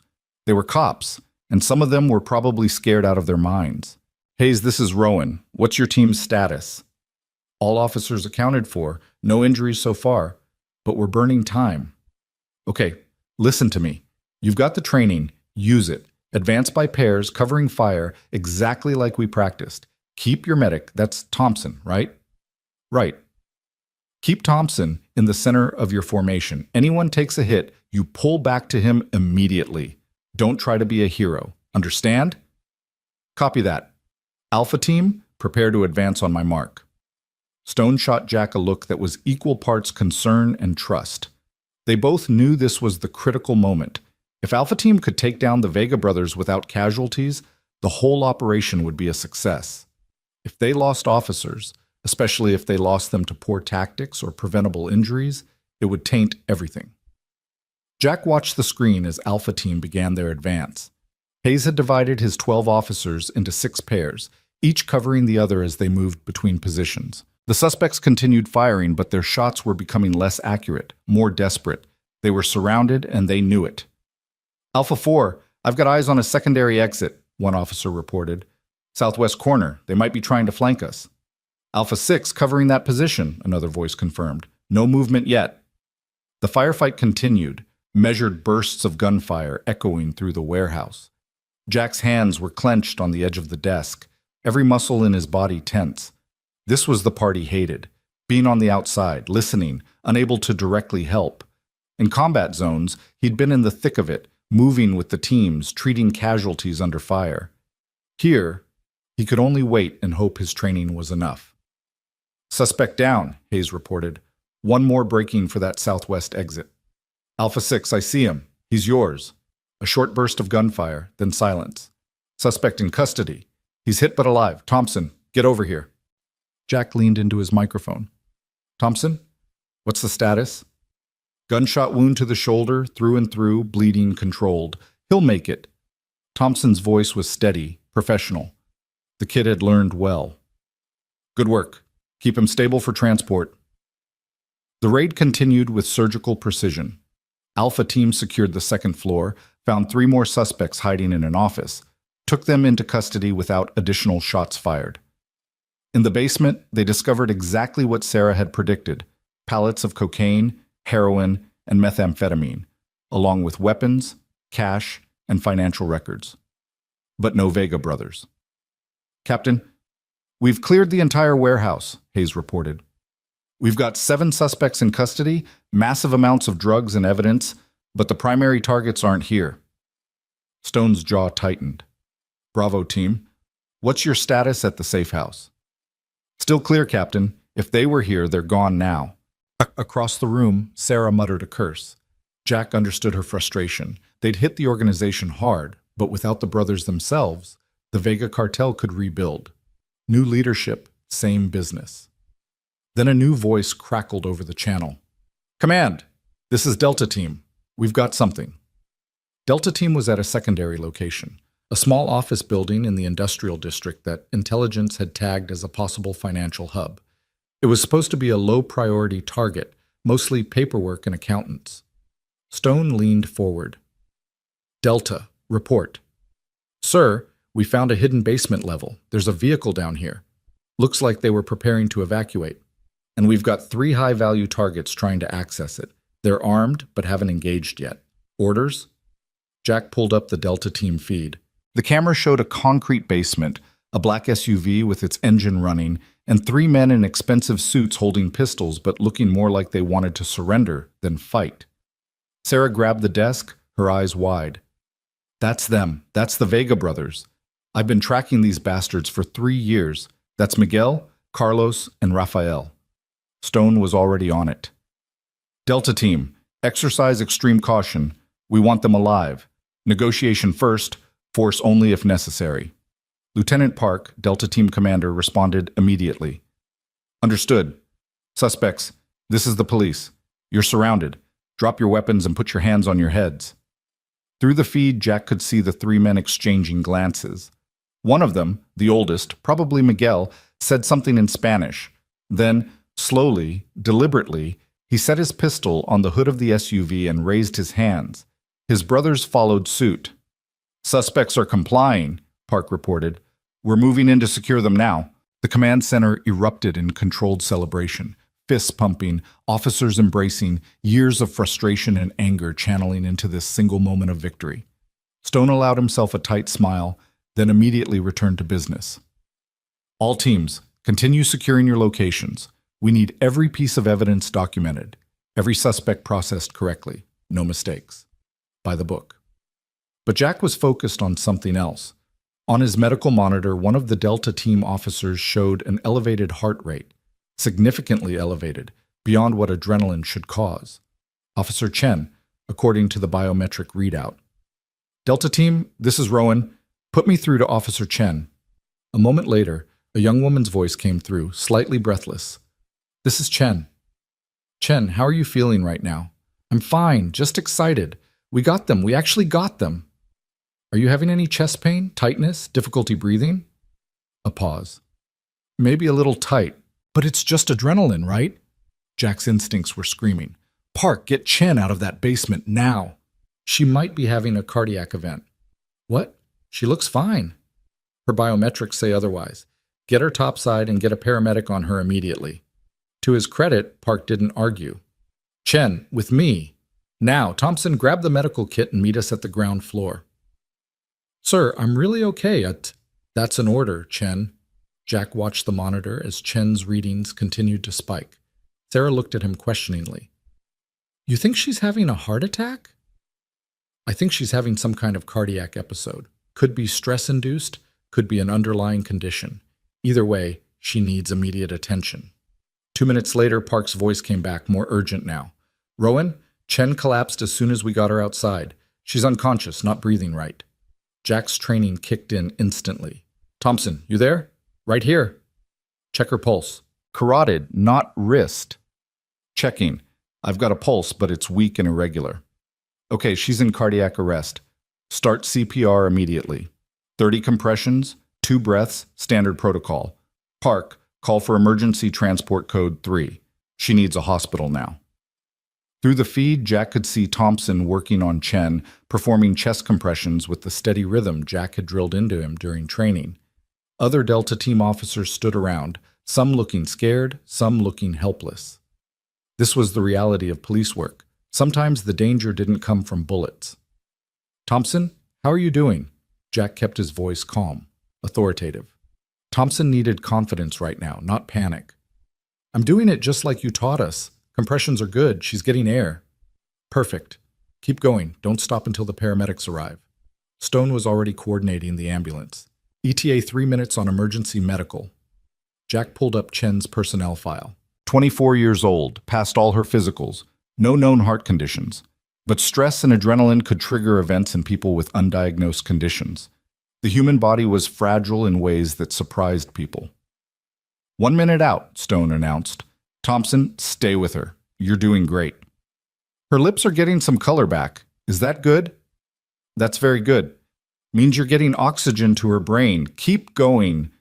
The paramedics arrived and took over, loading Chen onto a stretcher and into the ambulance with practiced efficiency. Jack coordinated with the hospital, gave them Chen's information and Thompson's field assessment, ensured they were prepared for her arrival. As the ambulance pulled away, Thompson's voice came through the channel, shaky now that the crisis had passed. Jack, did I do okay? Did I save her? You did perfect, Thompson. Textbook CPR. You gave her every chance. Jack paused. And you did it under pressure, with people watching, in a situation where every second counted. Your partner would be proud. There was a long silence, then a quiet thank you that carried the weight of months of guilt and grief finally beginning to lift. The rest of the operation proceeded without incident. All teams secured their locations, processed suspects, cataloged evidence. By late afternoon, the full scope of what they'd accomplished became clear. 7 major Vega cartel locations shut down. 43 arrests, including the 3 brothers themselves, and seizures totaling millions of dollars in drugs, weapons, and cash. It was a devastating blow to one of the region's most dangerous criminal organizations. More importantly, only one officer had been seriously injured, Officer Chen, who the hospital reported was stable and expected to make a full recovery. The gunshot suspect Thompson had treated was also stable and in custody. Given the scale of the operation, it was almost miraculous. Stone gathered the command center's staff as the last teams returned to base. I want to say something before we all go home. What we did today, what you all did, this is the kind of operation that changes things. We didn't just arrest some criminals. We dismantled an organization that has killed 40-plus people in this state alone. We shut down a pipeline that was poisoning our communities. And we did it smart, we did it safe, and we brought everyone home. He looked directly at Jack. A month ago, Officer Danny Reeves watched his partner die because he didn't know how to stop the bleeding. Today, Officer Thompson saved Officer Chen's life using the skills Jack Rowan taught him. That difference, that's everything. That's why we do this job, not just to catch bad guys, but to protect each other, to make sure we all get to go home to our families. The room broke into applause. Jack felt deeply uncomfortable with the attention, but Sarah squeezed his shoulder and whispered, "Take the win. You earned it." As the crowd dispersed, officers heading out to celebrate or decompress or just sleep off the adrenaline crash, Stone approached Jack with a folder. "These are the initial interrogation reports from the Vega brothers. Thought you might want to see them." Jack opened the folder, scanning the documents. Miguel Vega, the oldest brother and operational leader, had already started talking, trying to cut a deal. And there, in his statement, was a name Jack recognized: Detective Luis Santos. The officer who'd been in charge of Rebecca's murder investigation 6 years ago. The one who'd declared it a cold case after 6 months. According to Miguel, Santos had been on the Vega payroll for 8 years, had fed them information about police investigations, had warned them when undercover operations were planned. And he'd been the one to tell the Vega enforcers that Rebecca was getting close, had provided her patrol route the night she was killed. Jack's hands tightened on the folder. "Does Santos know we have this information?" "Not yet. We're bringing him in tomorrow morning. Federal charges, conspiracy to commit murder, racketeering, the whole package. Stone met Jack's eyes. I know this is personal for you. If you want to be there when we arrest him. No. Jack handed the folder back. That's your job, not mine. I'm not a cop. I'm not looking for revenge. Just justice? Something like that. Stone studied him for a moment. You know, when I first approached you about this, I wasn't sure you'd actually go through with it. Thought maybe you'd train the team and then back out when things got real. I'm glad I was wrong. I made a commitment. I keep my commitments. You did more than that. You changed how this department operates. The training you developed, the protocols you put in place, we're implementing them department-wide. Every officer is going to go through your combat medicine course now. It's mandatory. Jack felt a strange mixture of pride and discomfort. That's good. That's what matters. And the operation itself, your tactical input, your calm under pressure, the way you handled the Chen situation. Command wants to offer you a permanent consulting position. Regular training duties, tactical advisory role, good pay. No. The word came out harder than Jack intended. I told you from the start, Captain. When this operation was done, I was done. I have a daughter waiting for me at home. That's where I belong. Stone nodded slowly. I understand. Can't say I'm not disappointed, but I respect it. He extended his hand. Thank you, Jack, for everything. You helped us get justice for Rebecca, for all the Vega victims, and you gave this department tools that will save lives for years to come. That's a hell of a legacy. Jack shook his hand. Take care of your people, Captain. Make sure they keep training, keep sharp. Don't let them get complacent. I won't. Sarah was waiting by the exit, still moving carefully, but looking better than she had in weeks. The satisfaction of seeing the Vega brothers in custody had brought color back to her face, life back to her eyes. You heading out? She asked. Yeah.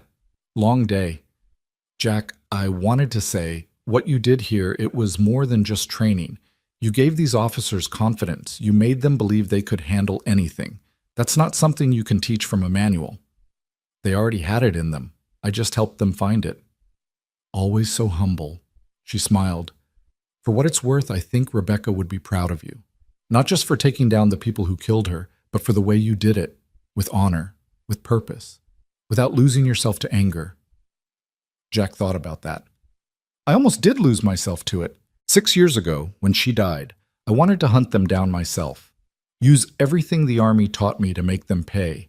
If I hadn't had Ella to think about, I might have done it. But you didn't. You chose to be a father instead of a soldier. That takes a different kind of courage. And now? Now you gotta be both, for a little while anyway. Sarah's expression turned serious. Are you really done? No more consulting, no more training? I'm really done. This was always temporary, a way to finish something Rebecca started to help good people stay safe. But my life is in Cedar Ridge now, with Ella. That's where I need to be. She's lucky to have you. I'm lucky to have her. They stood there for a moment, two people bound by violence and survival, by the strange intimacy that comes from saving and being saved. Then Sarah pulled him into a careful hug, mindful of her still healing side. Thank you, she whispered. For my life. For everything. You're welcome. Stay safe, Detective. You too, Jack Rowan. The drive home took longer than usual. Jack deliberately took the scenic route, needing time to decompress, to process everything that had happened. The operation had been a success by every metric, but he felt strangely hollow. Justice had been served, Rebecca's killers identified and arrested, the Vega cartel dismantled. It should have felt like closure.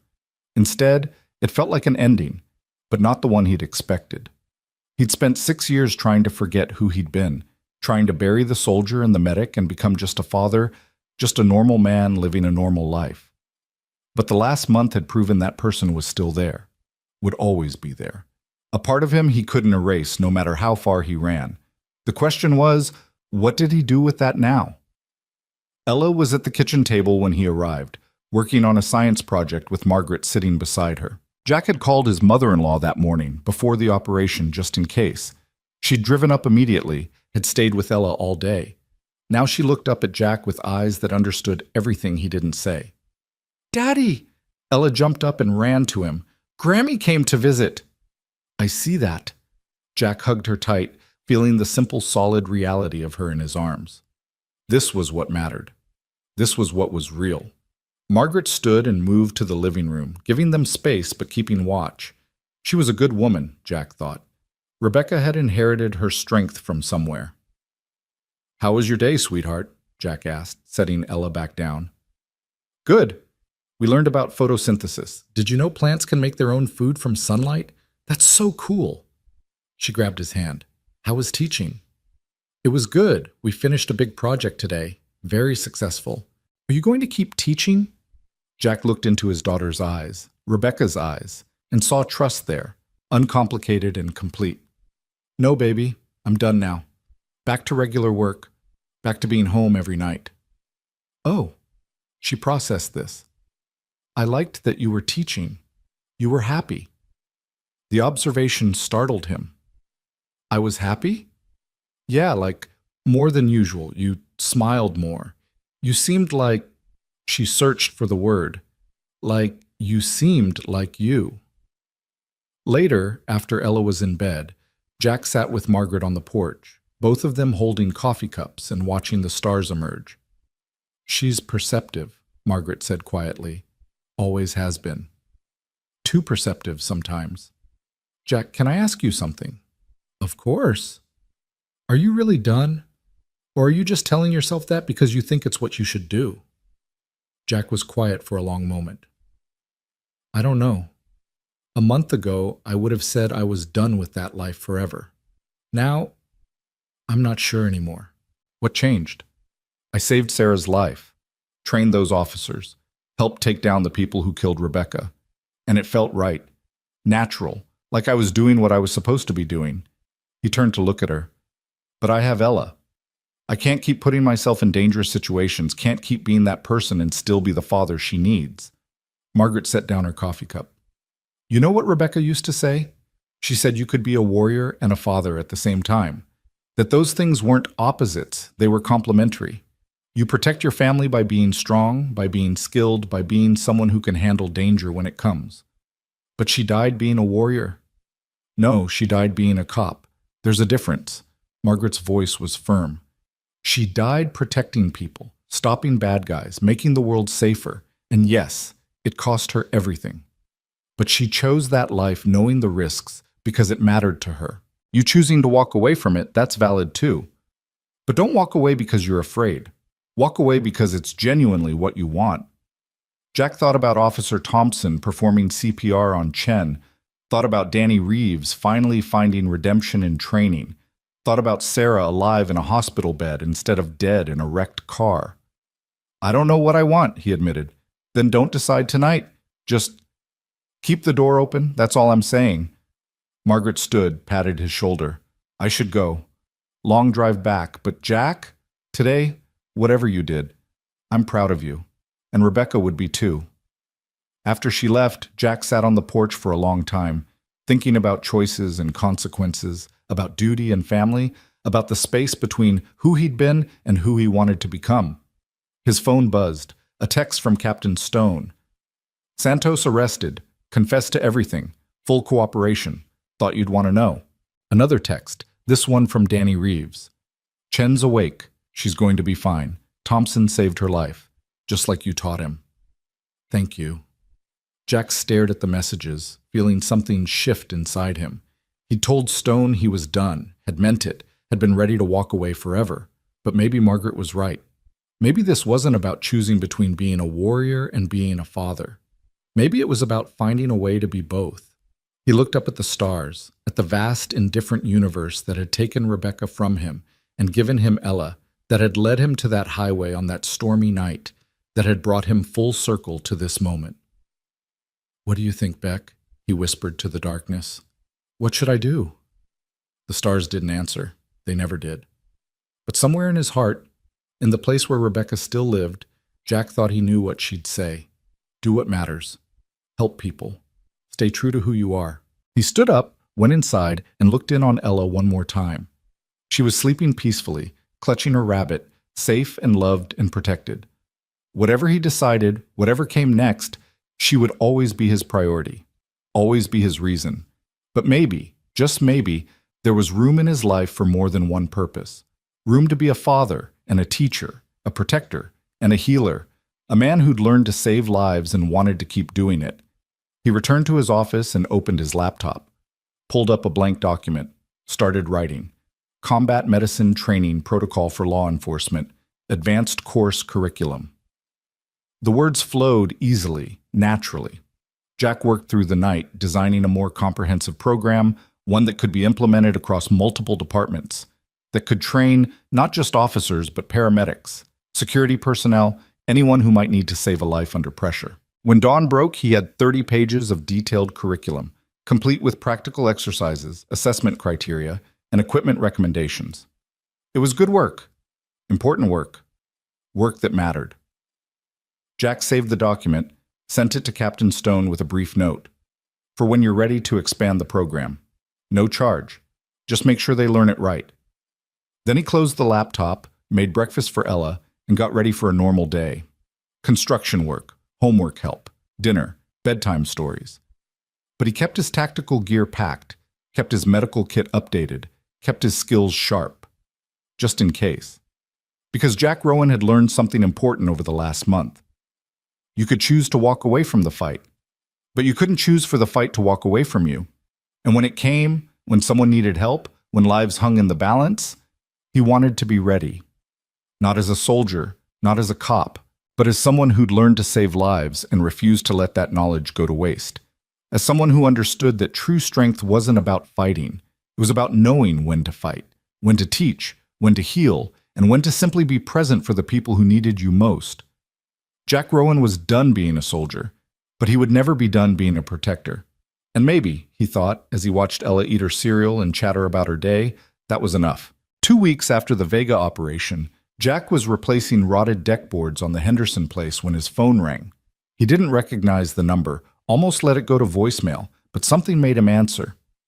Mr. Rowan, this is Chief Amanda Wells from the Riverside Police Department. Captain Stone gave me your number. I hope I'm not interrupting.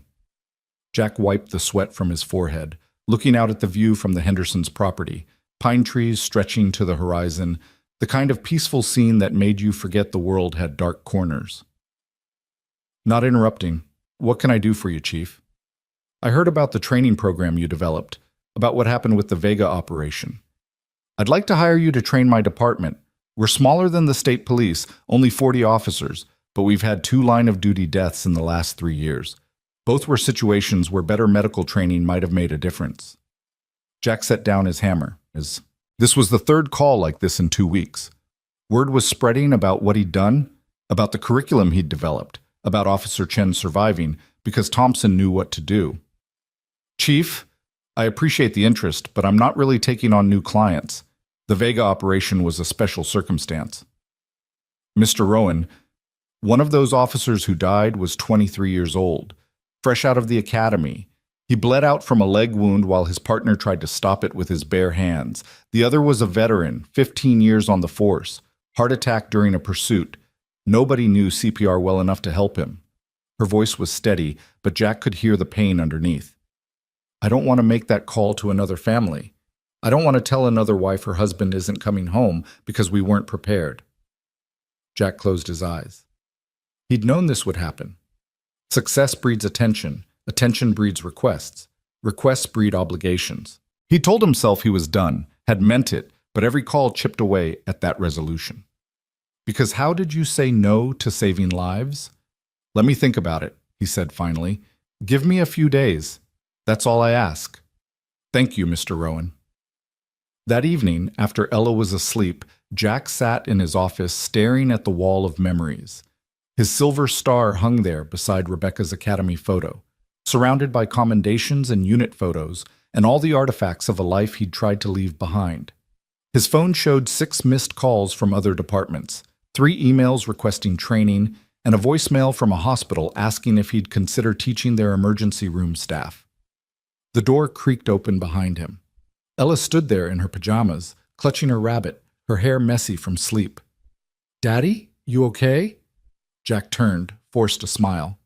I'm fine, sweetheart. Just thinking. Why aren't you asleep? I heard you talking on the phone earlier. You sounded sad. She patted over and climbed into his lap, something she'd been doing less and less as she got older. Are people asking you to teach again? Yeah, a lot of people. Do you want to?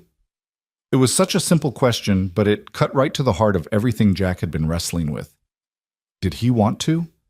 That was the problem. Part of him did. Part of him had come alive during those weeks training officers, planning operations, using skills he'd thought were gathering dust. Part of him had felt purpose again, had felt like he was making a real difference.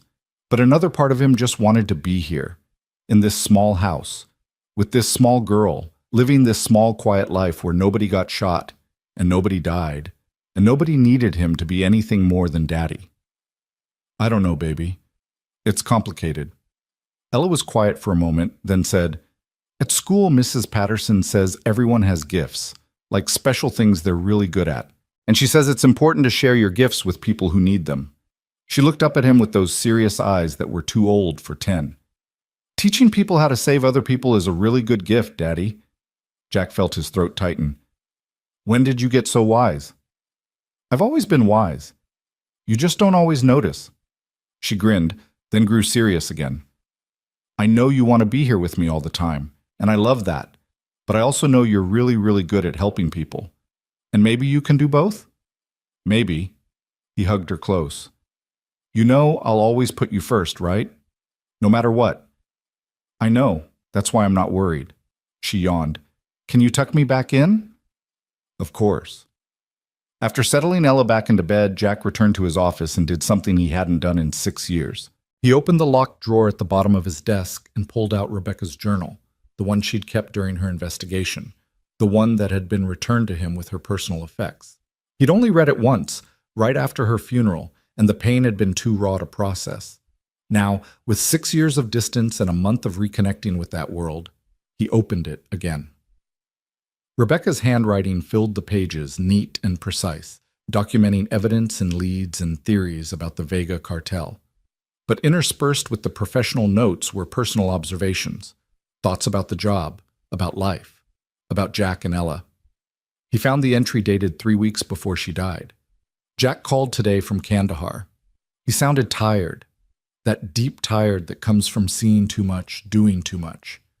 I told him about Ella's school play, about the new lead I'm following on the Vega case, about normal life stuff. He listened like he always does, but I could hear it in his voice. He's ready to come home, ready to leave that world behind. Sometimes I feel guilty that I'm still in this world, chasing bad guys, putting myself in danger, while asking him to give it up. But we both knew when we had Ella that one of us needed to step back. His combat deployments were getting longer, more dangerous. My police work was at least predictable, scheduled, manageable. Or so we told ourselves. The truth is, this job can be just as dangerous. The Vega investigation is heating up, and I'm getting close to something big. Captain Reeves pulled me aside yesterday, told me to be careful, said these people play for keeps. I know he's right, but I also know that if I don't do this, if I don't stop them, they'll keep hurting people, keep destroying families, keep poisoning our community. That's the burden, isn't it? Knowing you can make a difference and choosing whether to bear the cost.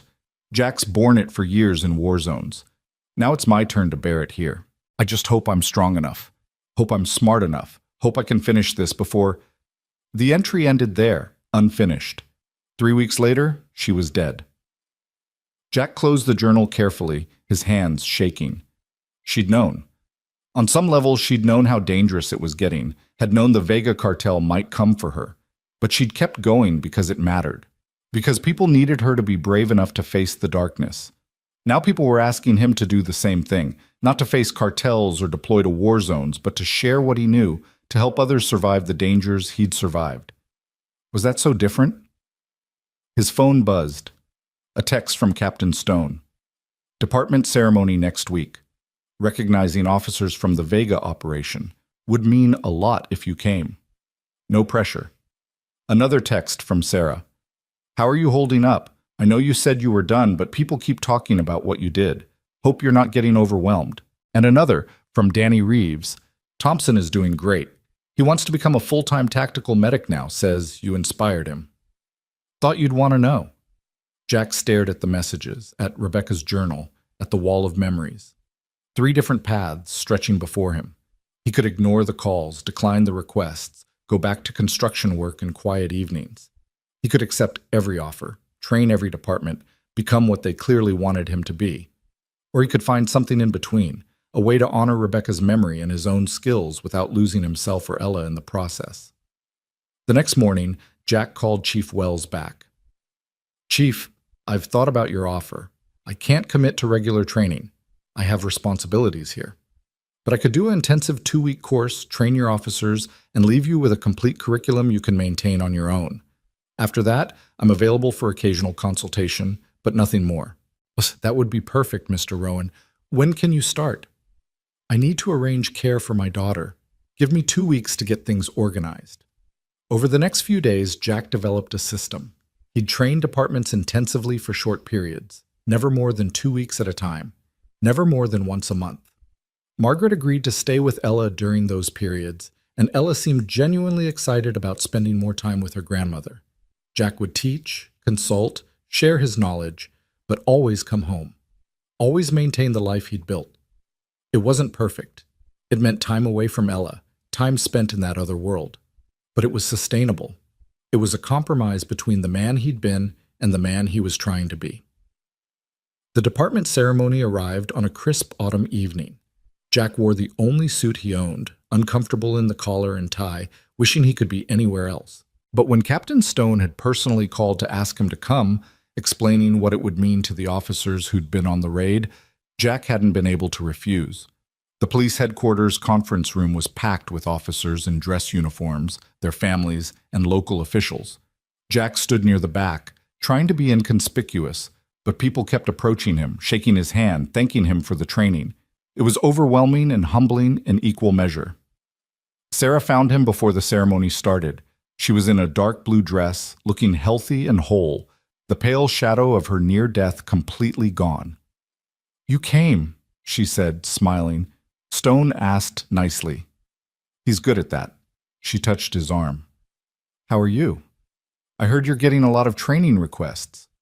"Too many, but I'm figuring out how to manage it." "Good. The world needs what you do, Jack, but you need your life too. Balance is important." Before Jack could respond, Stone stepped to the podium and called for attention. The ceremony began with commendations for various officers involved in the Vega operation. Thompson received a medal for saving Officer Chen's life. Hayes and his Alpha team were recognized for their tactical excellence. Sarah, though officially dead as far as the public knew, received a private commendation that Stone presented carefully, without photographs. Then Stone did something Jack wasn't expecting. He pulled out a frame and held it up for the room to see. Inside was Jack's silver star, the one that had been stored in his closet for 6 years. "Ladies and gentlemen, I want to talk about someone who isn't a member of this department, but who exemplifies everything we value. Jack Rowan, please come up here." Jack froze. This wasn't what they'd discussed. Stone had said it would be a simple ceremony, nothing involving him directly. He considered refusing, walking out, but Sarah gave him a gentle push, and suddenly he was moving forward, hyper-aware of every eye in the room watching him. At the podium, Stone spoke clearly. "Most of you know Jack's story by now. Special Forces combat medic, Silver Star recipient, the man who saved Officer Miles and trained many of you in life-saving techniques. What you might not know is that 6 years ago, Jack lost his wife, Officer Rebecca Rowan, to the same cartel we just took down. He could have walked away forever. Instead, he came back to help us, to teach us, to make sure no other officer dies because they don't know what to do." Stone gestured to the wall behind him, where fallen officers' names were engraved in marble. Rebecca's name was there, 4th from the top. Beside it now hung Jack's silver star in a shadow box, along with a small plaque. Jack read the inscription, "In honor of Jack Rowan, who reminded us that the highest form of service is teaching others to serve. Your gift saves lives every day." The room erupted in applause. Jack stood there, stunned, not sure what to say or do. Stone handed him the microphone, and the room fell silent. Jack looked out at the faces watching him, young officers and veterans, men and women who put on uniforms every day knowing they might not come home. He saw Thompson, who'd learned to save lives instead of just taking them. He saw Reeves, who'd found redemption in training. He saw Sarah, alive because he'd stopped on a rainy highway. "I don't deserve this," Jack said finally, his voice rough. "I'm not a hero. I'm just someone who learned skills in war that turned out to be useful here." He paused, gathering his thoughts.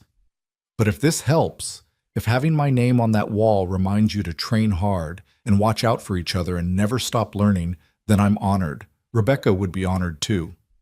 He looked at her name on the marble. "My wife was a cop, a damn good one. She understood something I'm only starting to really get.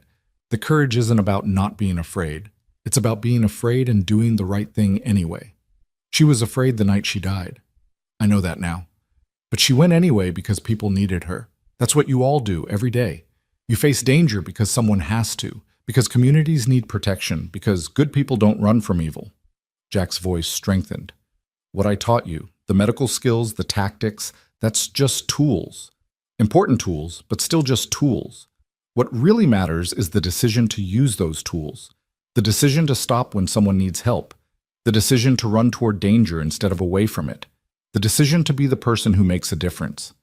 He met the eyes of the officers in the front row.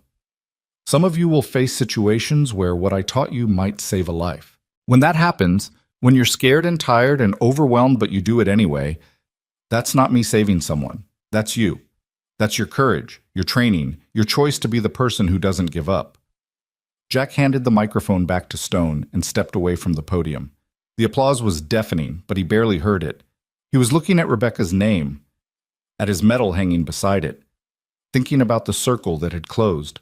From soldier to husband to widow to teacher to something else entirely, something he was still figuring out. After the ceremony, as people mingled and talked and celebrated, Jack slipped outside for air. The evening was cool, the sky darkening toward night. He stood in the parking lot, breathing deeply, trying to process everything. "Quite a speech." Jack turned. An older man approached, maybe 70, wearing a suit that had seen better days. His face was weathered but kind, and something about his bearing said military. "Thank you," Jack said. "Marcus Wells, retired Army, 75th Ranger Regiment. I heard about what you've been doing, wanted to meet you." Wells extended a hand. Jack shook it, noting the firm grip. "Ranger Regiment? Which years?" "Desert Storm through early 2000s. You?"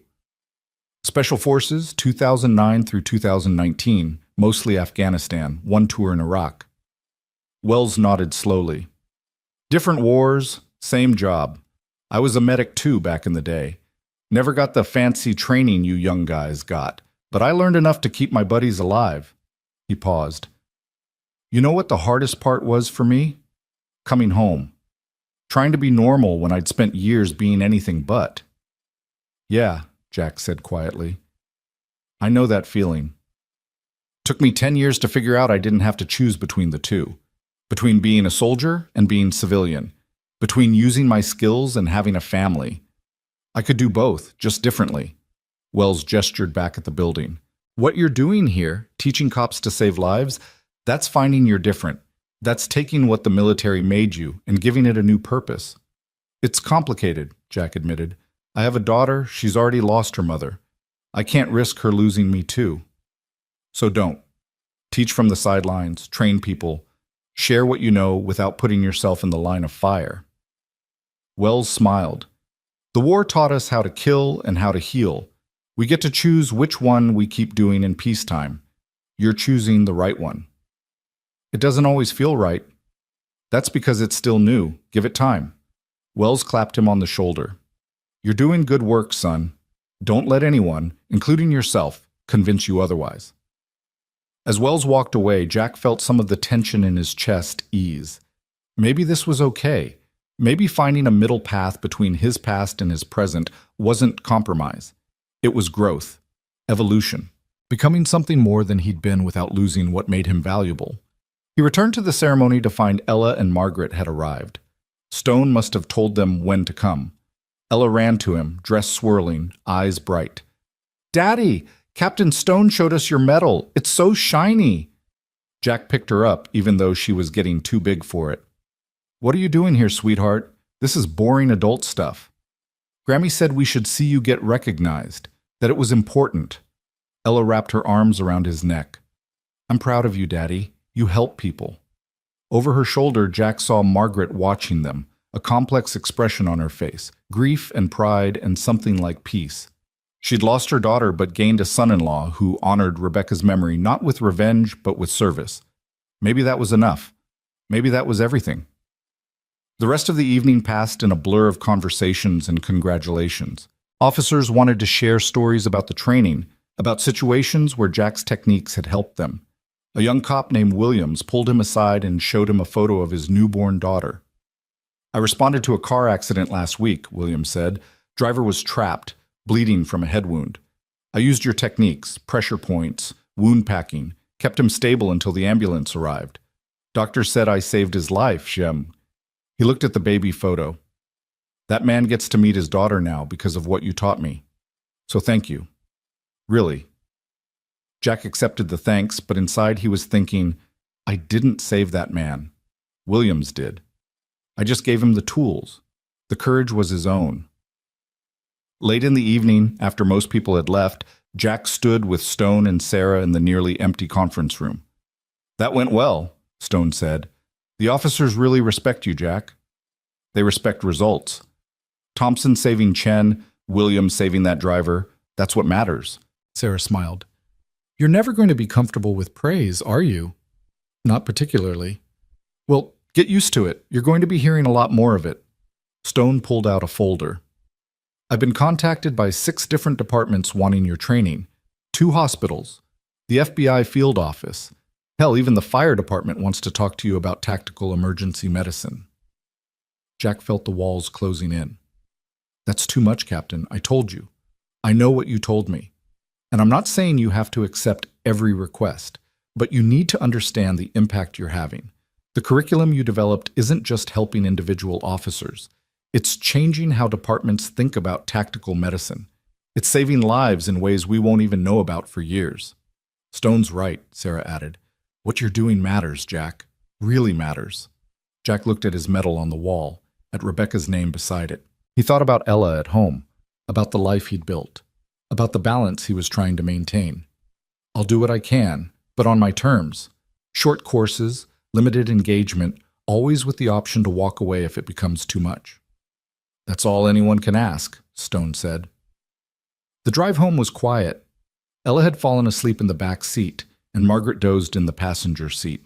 Jack drove through the darkness, thinking about paths chosen and unchosen, about the way life kept pulling you back to certain things no matter how far you tried to run. He tried to leave the warrior life behind, had succeeded for 6 years. But maybe Wells was right. Maybe it wasn't about leaving it behind, it was about transforming it, finding new ways to use old skills, becoming a different kind of soldier in a different kind of war. A war against ignorance and unpreparedness, and the terrible waste of preventable death. When they arrived home, Jack carried Ella to bed without waking her. He stood in her doorway for a long moment, watching her sleep, making a silent promise. Whatever else he did, wherever else his skills took him, she would always be first, always be safe, always be loved.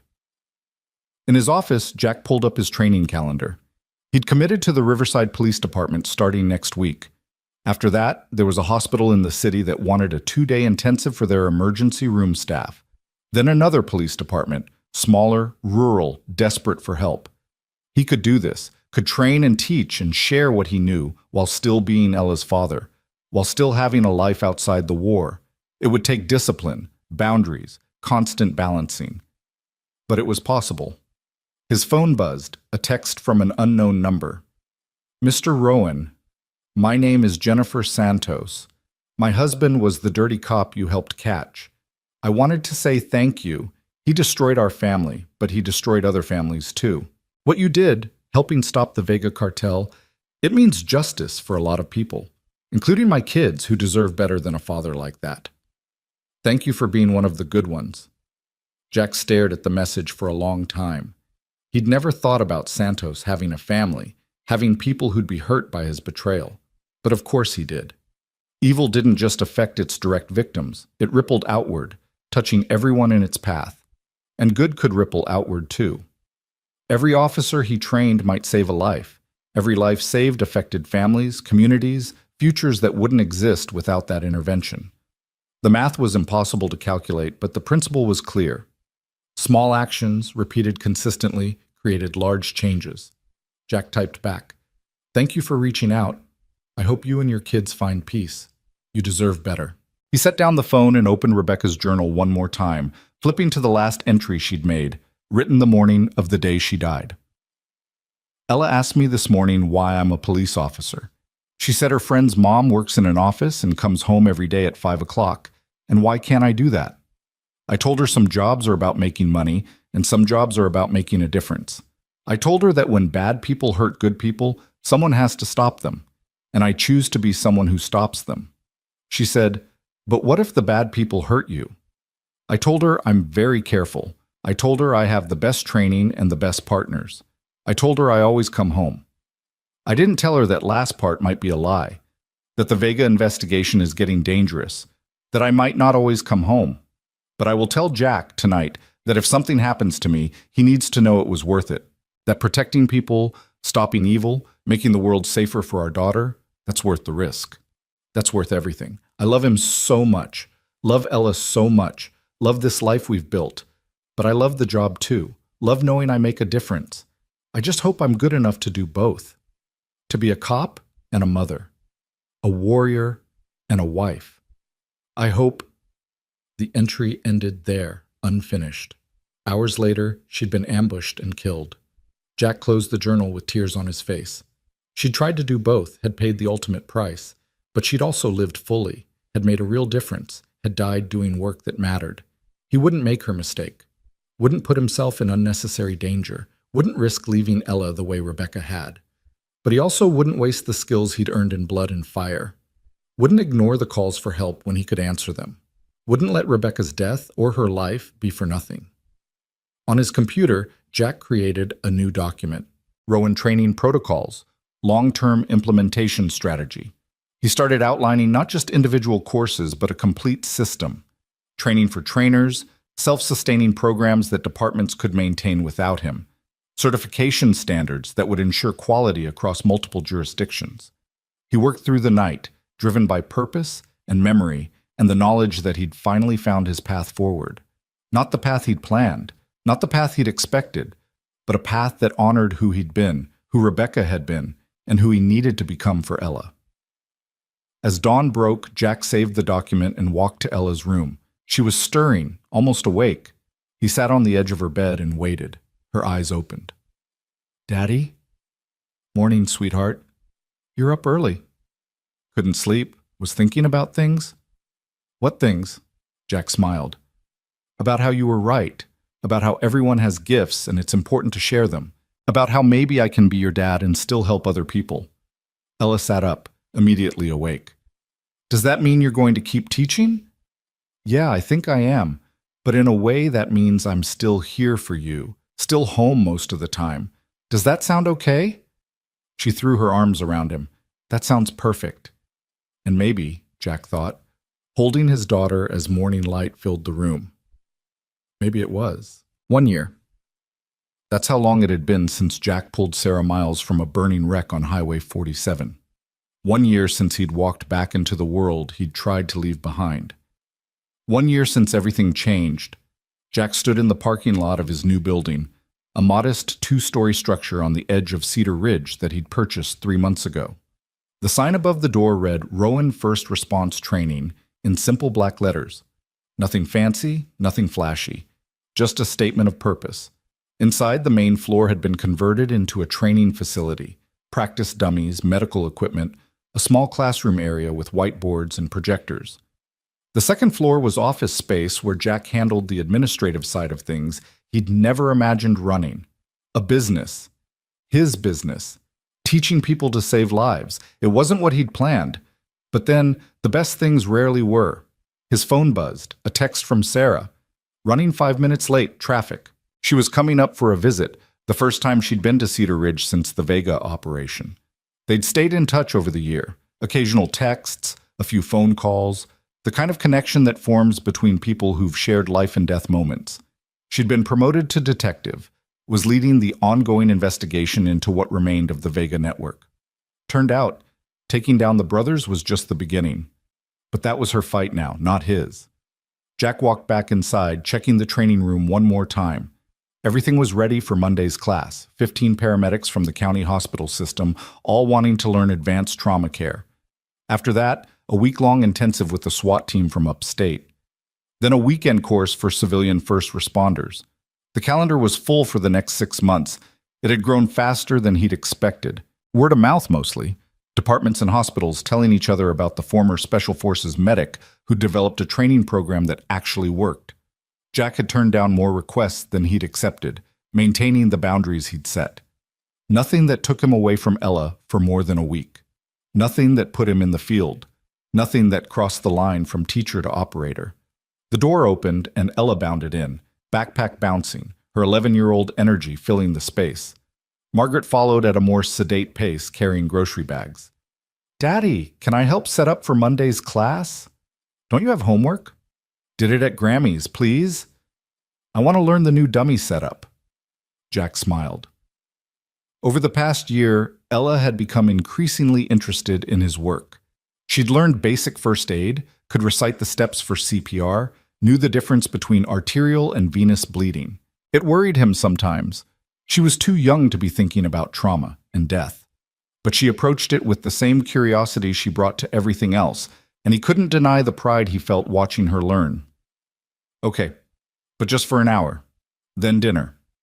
Margaret set the groceries down, watching them with that expression Jack had learned to read. Pride mixed with melancholy. Ella reminded her so much of Rebecca, the same quick mind, the same determination.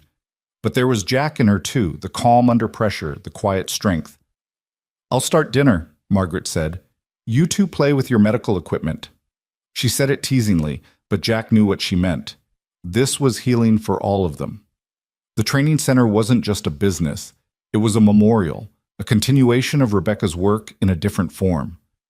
Every life Jack's students saved was a life Rebecca had saved too, in a way. Her investigation, her sacrifice, had led to the Vega takedown, which had led to Jack's involvement, which had led to this. Everything connected. Everything mattered. 20 minutes later, Sarah's car pulled into the parking lot. Jack watched through the window as she got out, moving with the easy confidence of someone who'd fully recovered from her injuries. She wore jeans and a casual jacket, her detective's badge visible on her belt. Some things never changed. Ella saw her and ran to the door. "Sarah!" They'd met several times over the past year, and Ella had taken to Sarah immediately. Maybe it was the uniform, the connection to Rebecca. Or maybe it was just that Sarah treated Ella like a person, not a child to be talked down to. "Hey kiddo, you've grown like 6 inches since I last saw you." 4 inches, Ella corrected. "Daddy measures me on the wall at home. Want to see the new training setup?" "Absolutely." Papa Jack joined them as Ella led Sarah through the facility, explaining everything with the enthusiasm of a born teacher. "This is where we practice tourniquets, and this is the wound packing station. You have to get the gauze really deep in the dummy to stop the bleeding. And this section is for chest seals and airways and all the breathing stuff." Sarah listened attentively, asking questions, genuinely interested. When Ella ran off to help Margaret with dinner, Sarah turned to Jack with raised eyebrows. "She's something else. Rebecca would be so proud." "Yeah."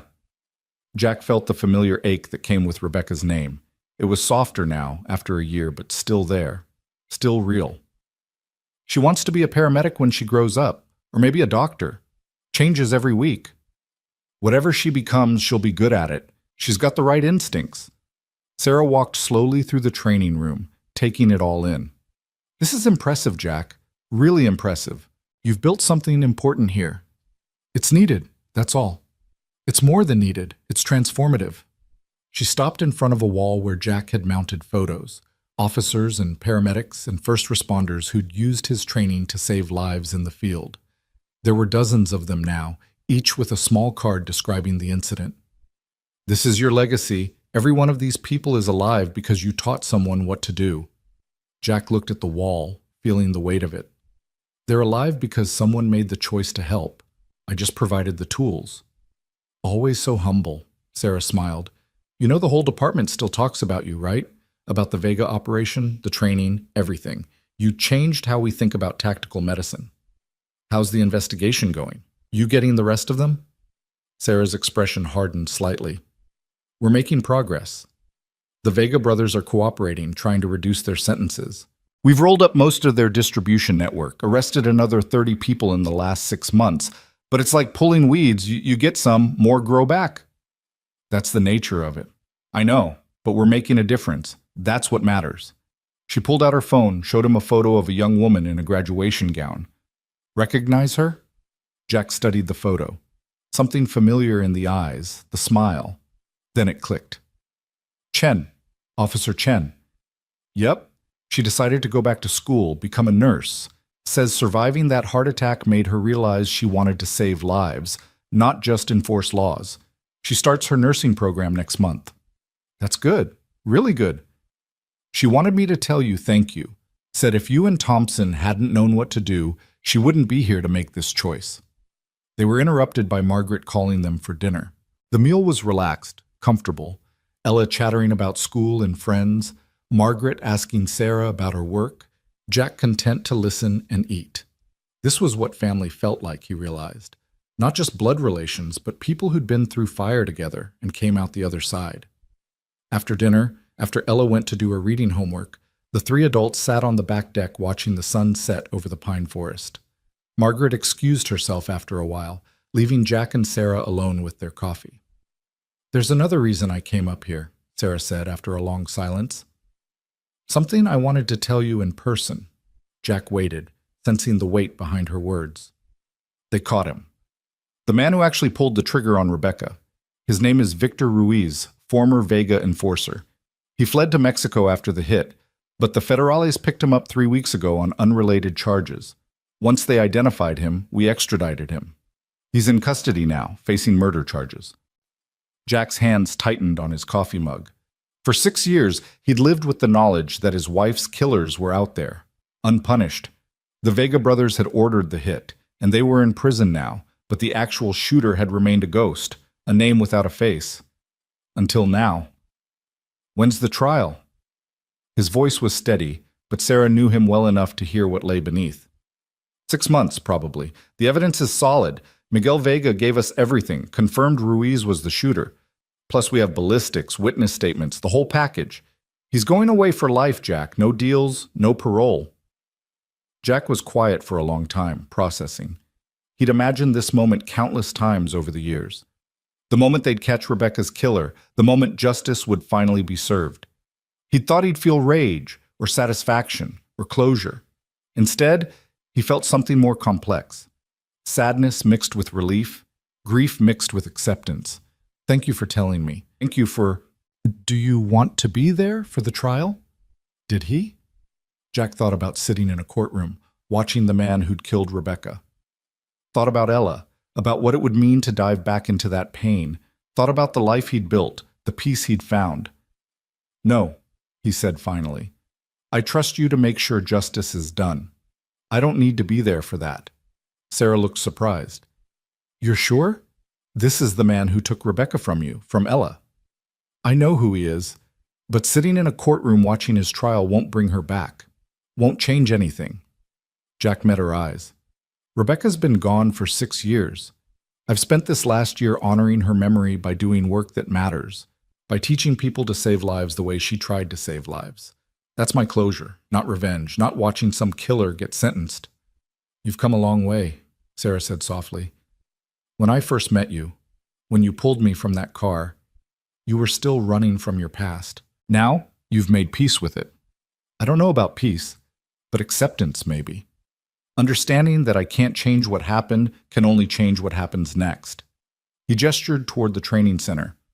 This is what happens next, teaching, helping, making sure other cops and medics have the skills they need, making sure fewer families have to feel what Ella and I felt. They sat in comfortable silence as darkness fell and stars emerged. Eventually, Sarah stood to leave. You should know, she said. The department wants to do something for the anniversary of the night you saved me. A small ceremony, maybe a plaque. Would you be okay with that? Jack thought about it. A year ago, he would have refused immediately, wanting to stay invisible, wanting to avoid the attention. Now, after a year of teaching and training and watching his students save lives, he understood that sometimes the attention mattered, not for ego, but for inspiration, for showing others what was possible. Okay, but keep it small, and make sure it's about the officers who've used the training, not me. They're the real heroes. Deal. Sarah hugged him goodbye. Take care of yourself, Jack, and that amazing kid of yours. You too, Sarah. Stay safe out there. After she left, Jack walked through the training center one more time, checking equipment, planning Monday's class. His phone buzzed with a text from Danny Reeves. Hey, Jack. Wanted to let you know. I'm officially certified as a tactical medic now, teaching my own classes starting next month. Couldn't have done it without your training. Thank you for giving me a second chance. Jack smiled and typed back. Proud of you. Pass it on. That's how we honor the ones we lost. Another text, this one from Captain Stone. 3 more departments requesting your training curriculum. I'm sending them your way. Hope you're ready for this to keep growing. And another from Officer Williams. Baby's first birthday today. The man I saved in that car accident came to the party. Wanted to meet the family of the cop who gave him more time with his own family. Thought you'd want to know your training is still making a difference. Jack read through the messages, feeling the weight and wonder of it. One decision, to stop on a rainy highway, had led to all of this. Had led to the Vega takedown, to the training program, to dozens of lives saved by officers who knew what to do because he'd taught them. Butterfly effect. That's what they called it. Small actions creating large consequences. Margaret appeared in the doorway. Ella's asking for you. Wants you to read with her before bed. I'll be right there. But he stood there a moment longer, looking at the wall of saved lives, thinking about paths taken and untaken, about Rebecca's sacrifice and Sarah's survival and his own journey from soldier to father to teacher. Thinking about how sometimes the worst nights of your life led to the best work of your life. His phone rang. Unknown number. Jack almost ignored it, then decided to answer. Mr. Rowan? My name is Dr. Patricia Chen. I'm Officer Chen's mother. I hope it's okay that I'm calling. The police gave me your number. Of course. How can I help you, Dr. Chen? I wanted to thank you. My daughter tells me you're the reason she survived her heart attack, that you recognized what was happening and got her help in time. Her voice was thick with emotion. She's my only child, Mr. Rowan. If she'd died, I don't know what I would have done. But she's here, she's healthy, she's pursuing her dreams because you taught someone what to do. I needed you to know what that means to our family. Jack felt his own throat tighten. I'm glad she's okay. She's a good officer. She'll make a great nurse. She says you lost your wife, that you understand what it's like to lose someone. I'm so sorry for your loss, Mr. Rowan, but I want you to know that from my family's tragedy averted comes profound gratitude. You gave me more time with my daughter. That's a gift I can never repay. After they hung up, Jack stood in the darkness of his training center, letting the tears come.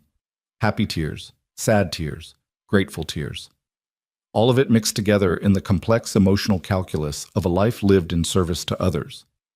He thought about Rebecca, about the journal entry where she'd written about making a difference, about choosing to be someone who stopped bad people from hurting good people. She'd paid the ultimate price for that choice. But her death had led to the investigation that took down the Vega cartel. Her sacrifice had meaning, had purpose, had ripple effects that continued to spread. And now Jack was creating his own ripples. Every officer trained, every life saved, every person like Officer Chen who got a second chance, those were ripples spreading outward, touching families and communities in ways he'd never fully know. Upstairs, Ella was waiting. Jack climbed the steps to their living quarters, a small apartment he'd built above the training center so he could work and live in the same place, never be far from Ella. She was in her room, already in pajamas, book open on her lap. You took forever, she said, but she was smiling. Sorry, sweetheart, lots of phone calls. He sat on the edge of her bed. What are we reading? Actually, I wanted to ask you something first. She closed the book, her expression serious. Sarah told me about the man who hurt Mommy, that they caught him. Jack's chest tightened. He should have known Sarah would mention it. Yeah, they did. Are you sad? A little, but mostly I'm glad. Glad that he can't hurt anyone else. Ella was quiet for a moment, then said, I don't remember Mommy very much anymore. I remember feelings, I remember feeling safe with her, and I remember her singing, but I don't remember her face unless I look at pictures. Is that bad? No, baby, that's not bad. You were very young when she died. It's natural to forget details. But you remember her. Every day. Does it still hurt? Jack thought about how to answer that. It hurts differently now. At first, it was this sharp, terrible pain that was always there. Now it's more like an ache, still there, but softer. And sometimes I can think about her and smile instead of just feeling sad. Do you think she'd be proud of what you're doing with the training center? I think so. I hope so. Ella leaned against him. I'm proud of you, Daddy. You help so many people. You're like a superhero, but real. Jack laughed softly. I'm not a superhero, Ella. I'm just someone who learned some skills and decided to share them. That's what superheroes do. They use their powers to help people. She picked up her book again. Can we read now? I want to know what happens next. They read together for half an hour, Ella following along as Jack worked through the chapter. When her eyes started drooping, he marked their place and turned off the lamp. Daddy? Her voice was sleepy. When I'm older, can I work with you? Help teach people? If that's what you want, but you've got plenty of time to decide what you want to be. I know, but I think I want to help people, like you and Mommy. Then I'll teach you everything I know. After she fell asleep, Jack went back downstairs to his office. He pulled out Rebecca's journal one last time, opened it to that final incomplete entry. He'd read it so many times over the past year that he had it memorized, but holding the actual book felt important tonight. I just hope I'm good enough to do both. To be a cop and a mother. A warrior and a wife. I hope. Jack picked up a pen and in his own handwriting below Rebecca's words, completed the thought. That our daughter grows up strong and safe and loved. That my work makes a difference. That if something happens to me, Jack will be okay. That Ella will be okay. That our family will find a way forward even if I'm not there to see it. You were good enough, Rebecca. More than good enough. You were exactly who you needed to be. And we're okay. Ella is thriving. I'm doing work that matters. We're healing. I finished what you started. The Vega cartel is gone. Your killer is in custody. Officers you never met are alive because of the investigation you started and the training it inspired me to create. Every life I helped save is a life you helped save too. Every officer who goes home to their family is a gift you gave, even though you didn't get to go home to yours. I'm not angry anymore. Not lost anymore. I've found purpose again. Found a way to be both the father Ella needs and the teacher others need. I think you'd be proud of us. I hope you can see what we've built from the ashes of losing you. Rest easy, love. Your family is okay. Your legacy lives on. And I promise, I'll keep watching over Ella. Keep teaching people to save lives. Keep honoring what you stood for. Until we meet again. Jack closed the journal and placed it back in its drawer. He wouldn't need to open it again. The words were part of him now, woven into who he'd become. His phone showed one last message, this one from Margaret. Thank you for including me in this journey. Rebecca would be so proud of the man you've become and the father you are. See you Monday for dinner. I'm bringing Ella's favorite, lasagna. Monday morning arrived bright and clear. Jack was at the training center early, setting up for the paramedic course. 15 students arrived promptly at 8, eager and nervous. Jack recognized the look. He'd seen it in every class he'd taught. The mixture of anticipation and doubt, the question of whether they were really capable of learning these advanced skills. By the end of day 1, the doubt was gone. Jack took them through the fundamentals with patience and precision, showing them not just what to do, but why, building their understanding from the ground up. He told them stories from his combat experience, from the officers he'd trained, from real situations where these skills had made the difference between life and death. On day 3, a young paramedic named Gomez asked the question someone asked in every class. Mr. Rowan, do you ever regret it? Teaching us this stuff, reliving all those combat memories, dealing with the stress of it. Jack looked around the room at the 15 faces watching him, people who dedicated their lives to helping others, who wanted to be better at it, who were willing to put in the hard work to learn. No, he said simply. This is the best work I've ever done. Because in combat, I was fighting to keep people alive in the middle of chaos and violence. Here, I'm preventing that chaos from claiming lives. I'm giving you the tools to create order from disorder, to bring people back from the edge. That's not a burden, that's a privilege. The course ended on Friday with a comprehensive practical exam. All 15 students passed. As they filed out, collecting their certificates, shaking Jack's hand, thanking him for the training, he felt that familiar sense of satisfaction. 15 more people who could save lives. 15 more sets of hands that wouldn't freeze when someone was bleeding out. The ripples continued to spread. That evening, Jack took Ella to their favorite spot, a clearing in the forest about a mile from the house where you could see the entire valley spread out below. They'd been coming here since they moved to Cedar Ridge, using it as a place to think, to talk, to just be together. They sat on the fallen log that served as their bench, watching the sun paint the sky in shades of orange and pink. Big week? Ella asked. Good week. Trained 15 paramedics. All of them did great. So 15 more people who can help save lives. Exactly. Ella was quiet for a moment, then said, Daddy, do you think Mommy can see us, like from heaven or wherever?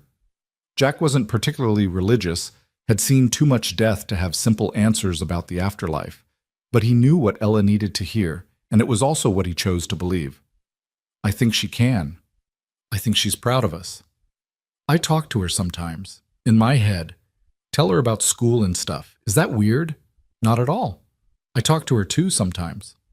What do you tell her? Jack thought about it. I tell her about you. About how smart you are, how kind you are, how you're growing into this amazing person. I tell her about the training center, about the lives we're helping save. I tell her that we're okay, that we miss her, but we're okay. Do you think she answers? Not in words, but sometimes I feel her presence, like she's telling me I'm on the right path, doing the right thing. Especially when I'm teaching, when I see someone learn something that might save a life someday. In those moments, I feel her with me. Ella leaned her head against his shoulder. I'm glad you're my dad. I'm glad you didn't give up after Mommy died. I'm glad you're helping people. I'm glad you're my daughter. You're my whole world, Ella. Everything I do is for you. I know, but it's okay if it's for other people too. You're allowed to have a bigger purpose. Such wisdom from someone so young. Jack pulled her close, grateful beyond words for this small human who'd given him a reason to keep going when everything fell apart, who'd accepted his return to teaching and training with maturity beyond her years, who understood that helping others didn't mean loving her any less. They sat there until the stars emerged, father and daughter, connected by love and loss, and the resilient hope that tomorrow could be better than yesterday. 6 months later, Jack stood at the back of a courtroom as Victor Ruiz was sentenced to life in prison without parole for the murder of Officer Rebecca Rowan. He'd ultimately decided to come, not for himself, but for Rebecca. Someone from her family should be there to see justice served. Sarah sat beside him, and Margaret was on his other side. Ella was at school. Jack had decided she didn't need to be part of this, didn't need to see her mother's killer or hear the details of how she died. Some things children should be spared. The judge's words were clear and firm. Mr. Ruiz, you took a dedicated public servant from her family, from her community, from a world that needed her. You will spend the rest of your natural life paying for that crime. May you find, in the decades ahead, some measure of remorse for what you've done. Ruiz showed no emotion as he was led away in chains. Jack felt no satisfaction in watching him go, no sense of victory. Just a quiet acknowledgement that this chapter was finally, fully closed. Outside the courthouse, reporters crowded around wanting statements. Sarah handled them with practiced ease, giving quotes about justice and closure and moving forward. Jack slipped away with Margaret, avoiding the cameras. How do you feel? Margaret asked as they walked to the car. Relieved, like I can fully let go now. Good. That's good. She squeezed his arm. Rebecca can rest easy. Her killer is behind bars, her investigation brought down a cartel, her husband is doing important work, and her daughter is thriving. That's a legacy to be proud of. That evening, the anniversary ceremony took place at police headquarters. True to Jack's request, it was small, just the department and a few key people. But what started small grew in significance as officer after officer stood up to share their story. How the training had saved a life. How they'd used Jack's techniques in the field. How they'd felt confident instead of helpless when crisis struck. Danny Reeves, now a certified tactical medic running his own training programs, spoke about Martinez and redemption and second chances. Officer Thompson talked about saving Officer Chen and how that moment had changed his entire career. Sarah described the night Jack pulled her from that burning car and how everything that came after, the investigation, the raids, the lives saved, traced back to that one decision to stop and help. Captain Stone presented Jack with a plaque, but the real gift was the video that followed. Testimonials from people Jack had never met, family members of officers who'd been saved, civilians helped by his students, departments whose casualty rates had dropped after implementing his training protocols. Face after face, story after story, life after life. By the end, Jack was fighting tears. He'd known his work mattered, but seeing the scope of it, hearing the human stories behind the statistics, it was overwhelming in the best way. When they asked him to speak, he kept it brief. A year ago, I pulled Officer Miles from a wrecked car. I didn't do it for recognition or gratitude. I did it because someone needed help and I could provide it. That's what all of you do, every day. You see people in need and you help them, regardless of the risk to yourselves. I'm honored to play a small part in making sure you have the skills to help effectively, to save lives, instead of just witnessing death. Thank you for letting me be part of this community, this brotherhood and sisterhood of people who run toward danger instead of away from it. Rebecca would be proud of all of you. I know I am. The ceremony ended with the unveiling of a permanent display in the headquarters lobby, a shadow box containing Jack's Silver Star, photos from the Vega operation, and a bronze plaque that read, "In honor of Jack Rowan and all those who teach others to save lives." May we never forget that the highest form of service is preparing others to serve. Driving home that night, Jack felt a sense of completion he hadn't known he needed. The year had been full, challenging, rewarding, exhausting, inspiring. He'd found his way back to purpose without losing his way as a father, had honored Rebecca's memory without being consumed by it, had helped countless people while keeping his own family intact. Ella was still awake when he got home, sitting at the kitchen table with Margaret, working on a project. "How was it?" she asked, looking up. "Good, really good." Jack joined them at the table. "What are you working on?" "Social studies project. We have to write about someone who inspires us." She showed him the paper, the header reading, "My Dad, a Quiet Hero." Jack's heart swelled. "Ella, you don't have to." "I want to. You inspire me, Daddy. You help people. You teach them to be brave and skilled and ready. You took something terrible, losing Mommy, and turned it into something good. That's inspiring." He read through what she'd written, a clear-eyed, mature assessment of his journey from soldier to widower to teacher, written with love, but also honesty. She didn't shy away from the hard parts, from the grief or the struggle, but she also celebrated the growth, the purpose found, the lives changed. "This is beautiful, sweetheart. It's true." "That's better than beautiful."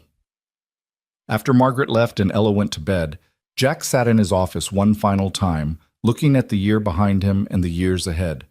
His calendar was full. His purpose was clear. His daughter was healthy and happy. The ghosts of his past had been laid to rest, transformed from haunting memories into driving inspiration. He opened his laptop and started a new document. Not a training protocol this time, but something different. A letter to Ella, to be given to her when she was older, when she could fully understand. Dear Ella, by the time you read this, you'll be old enough to understand things I can't explain to you now. About the night your mother died. About the years I spent trying to forget who I'd been. About the night I stopped on a highway and everything changed. I want you to know that your mother was one of the bravest people I've ever known. She chose to face evil so that good people could be safe. She paid the ultimate price for that choice, but she did it willingly, knowing the risks. She did it because it mattered, because some things are worth fighting for. When she died, I wanted to quit. Wanted to hide from the world, protect you from everything dangerous, live small and safe. But life doesn't work that way. Danger finds you whether you're looking for it or not. The question is whether you're prepared to face it. The night I pulled Sarah Miles from that burning car, I made a choice. Not to hide anymore, not to waste the skills I'd learned, not to let your mother's sacrifice be meaningless. I chose to fight back against senseless death in the only way I knew how, by teaching others to preserve life. That choice led to this training center, to the hundreds of people I've taught, to the lives they've saved and will continue to save. It led to justice for your mother. It led to purpose for me. It led to you growing up with a father who's present and engaged and doing meaningful work. I'm writing this on the first anniversary of that choice, looking back on a year that transformed everything. I wanted you to have these words for when you're older, when you're facing your own choices about who to be and what to do with your gifts. Here's what I've learned. Running from your past doesn't work. You can't hide from who you are, from what you've experienced, from the skills you've developed. But you can transform those things, can take what war taught you and use it to preserve peace, can take pain and turn it into purpose, can take loss and transform it into legacy. Your mother taught me that some things are worth fighting for. Sarah taught me that stopping to help matters. You've taught me that being a good father means being someone you can be proud of, not just someone who keeps you safe, but someone who makes the world safer for everyone. Whatever you choose to do with your life, remember this. You have gifts, skills, strengths. Don't waste them. Don't hide from them. Use them to make a difference, however that looks for you. Be brave enough to stop when someone needs help. Be strong enough to transform your pain into purpose. Be wise enough to know that the best life is one lived in service to others. I love you more than anything in this world. You are my reason for everything, but you're also my inspiration, your courage, your wisdom, your kind heart. You're going to do amazing things, Ella. I can't wait to see what they are. Love always, Dad.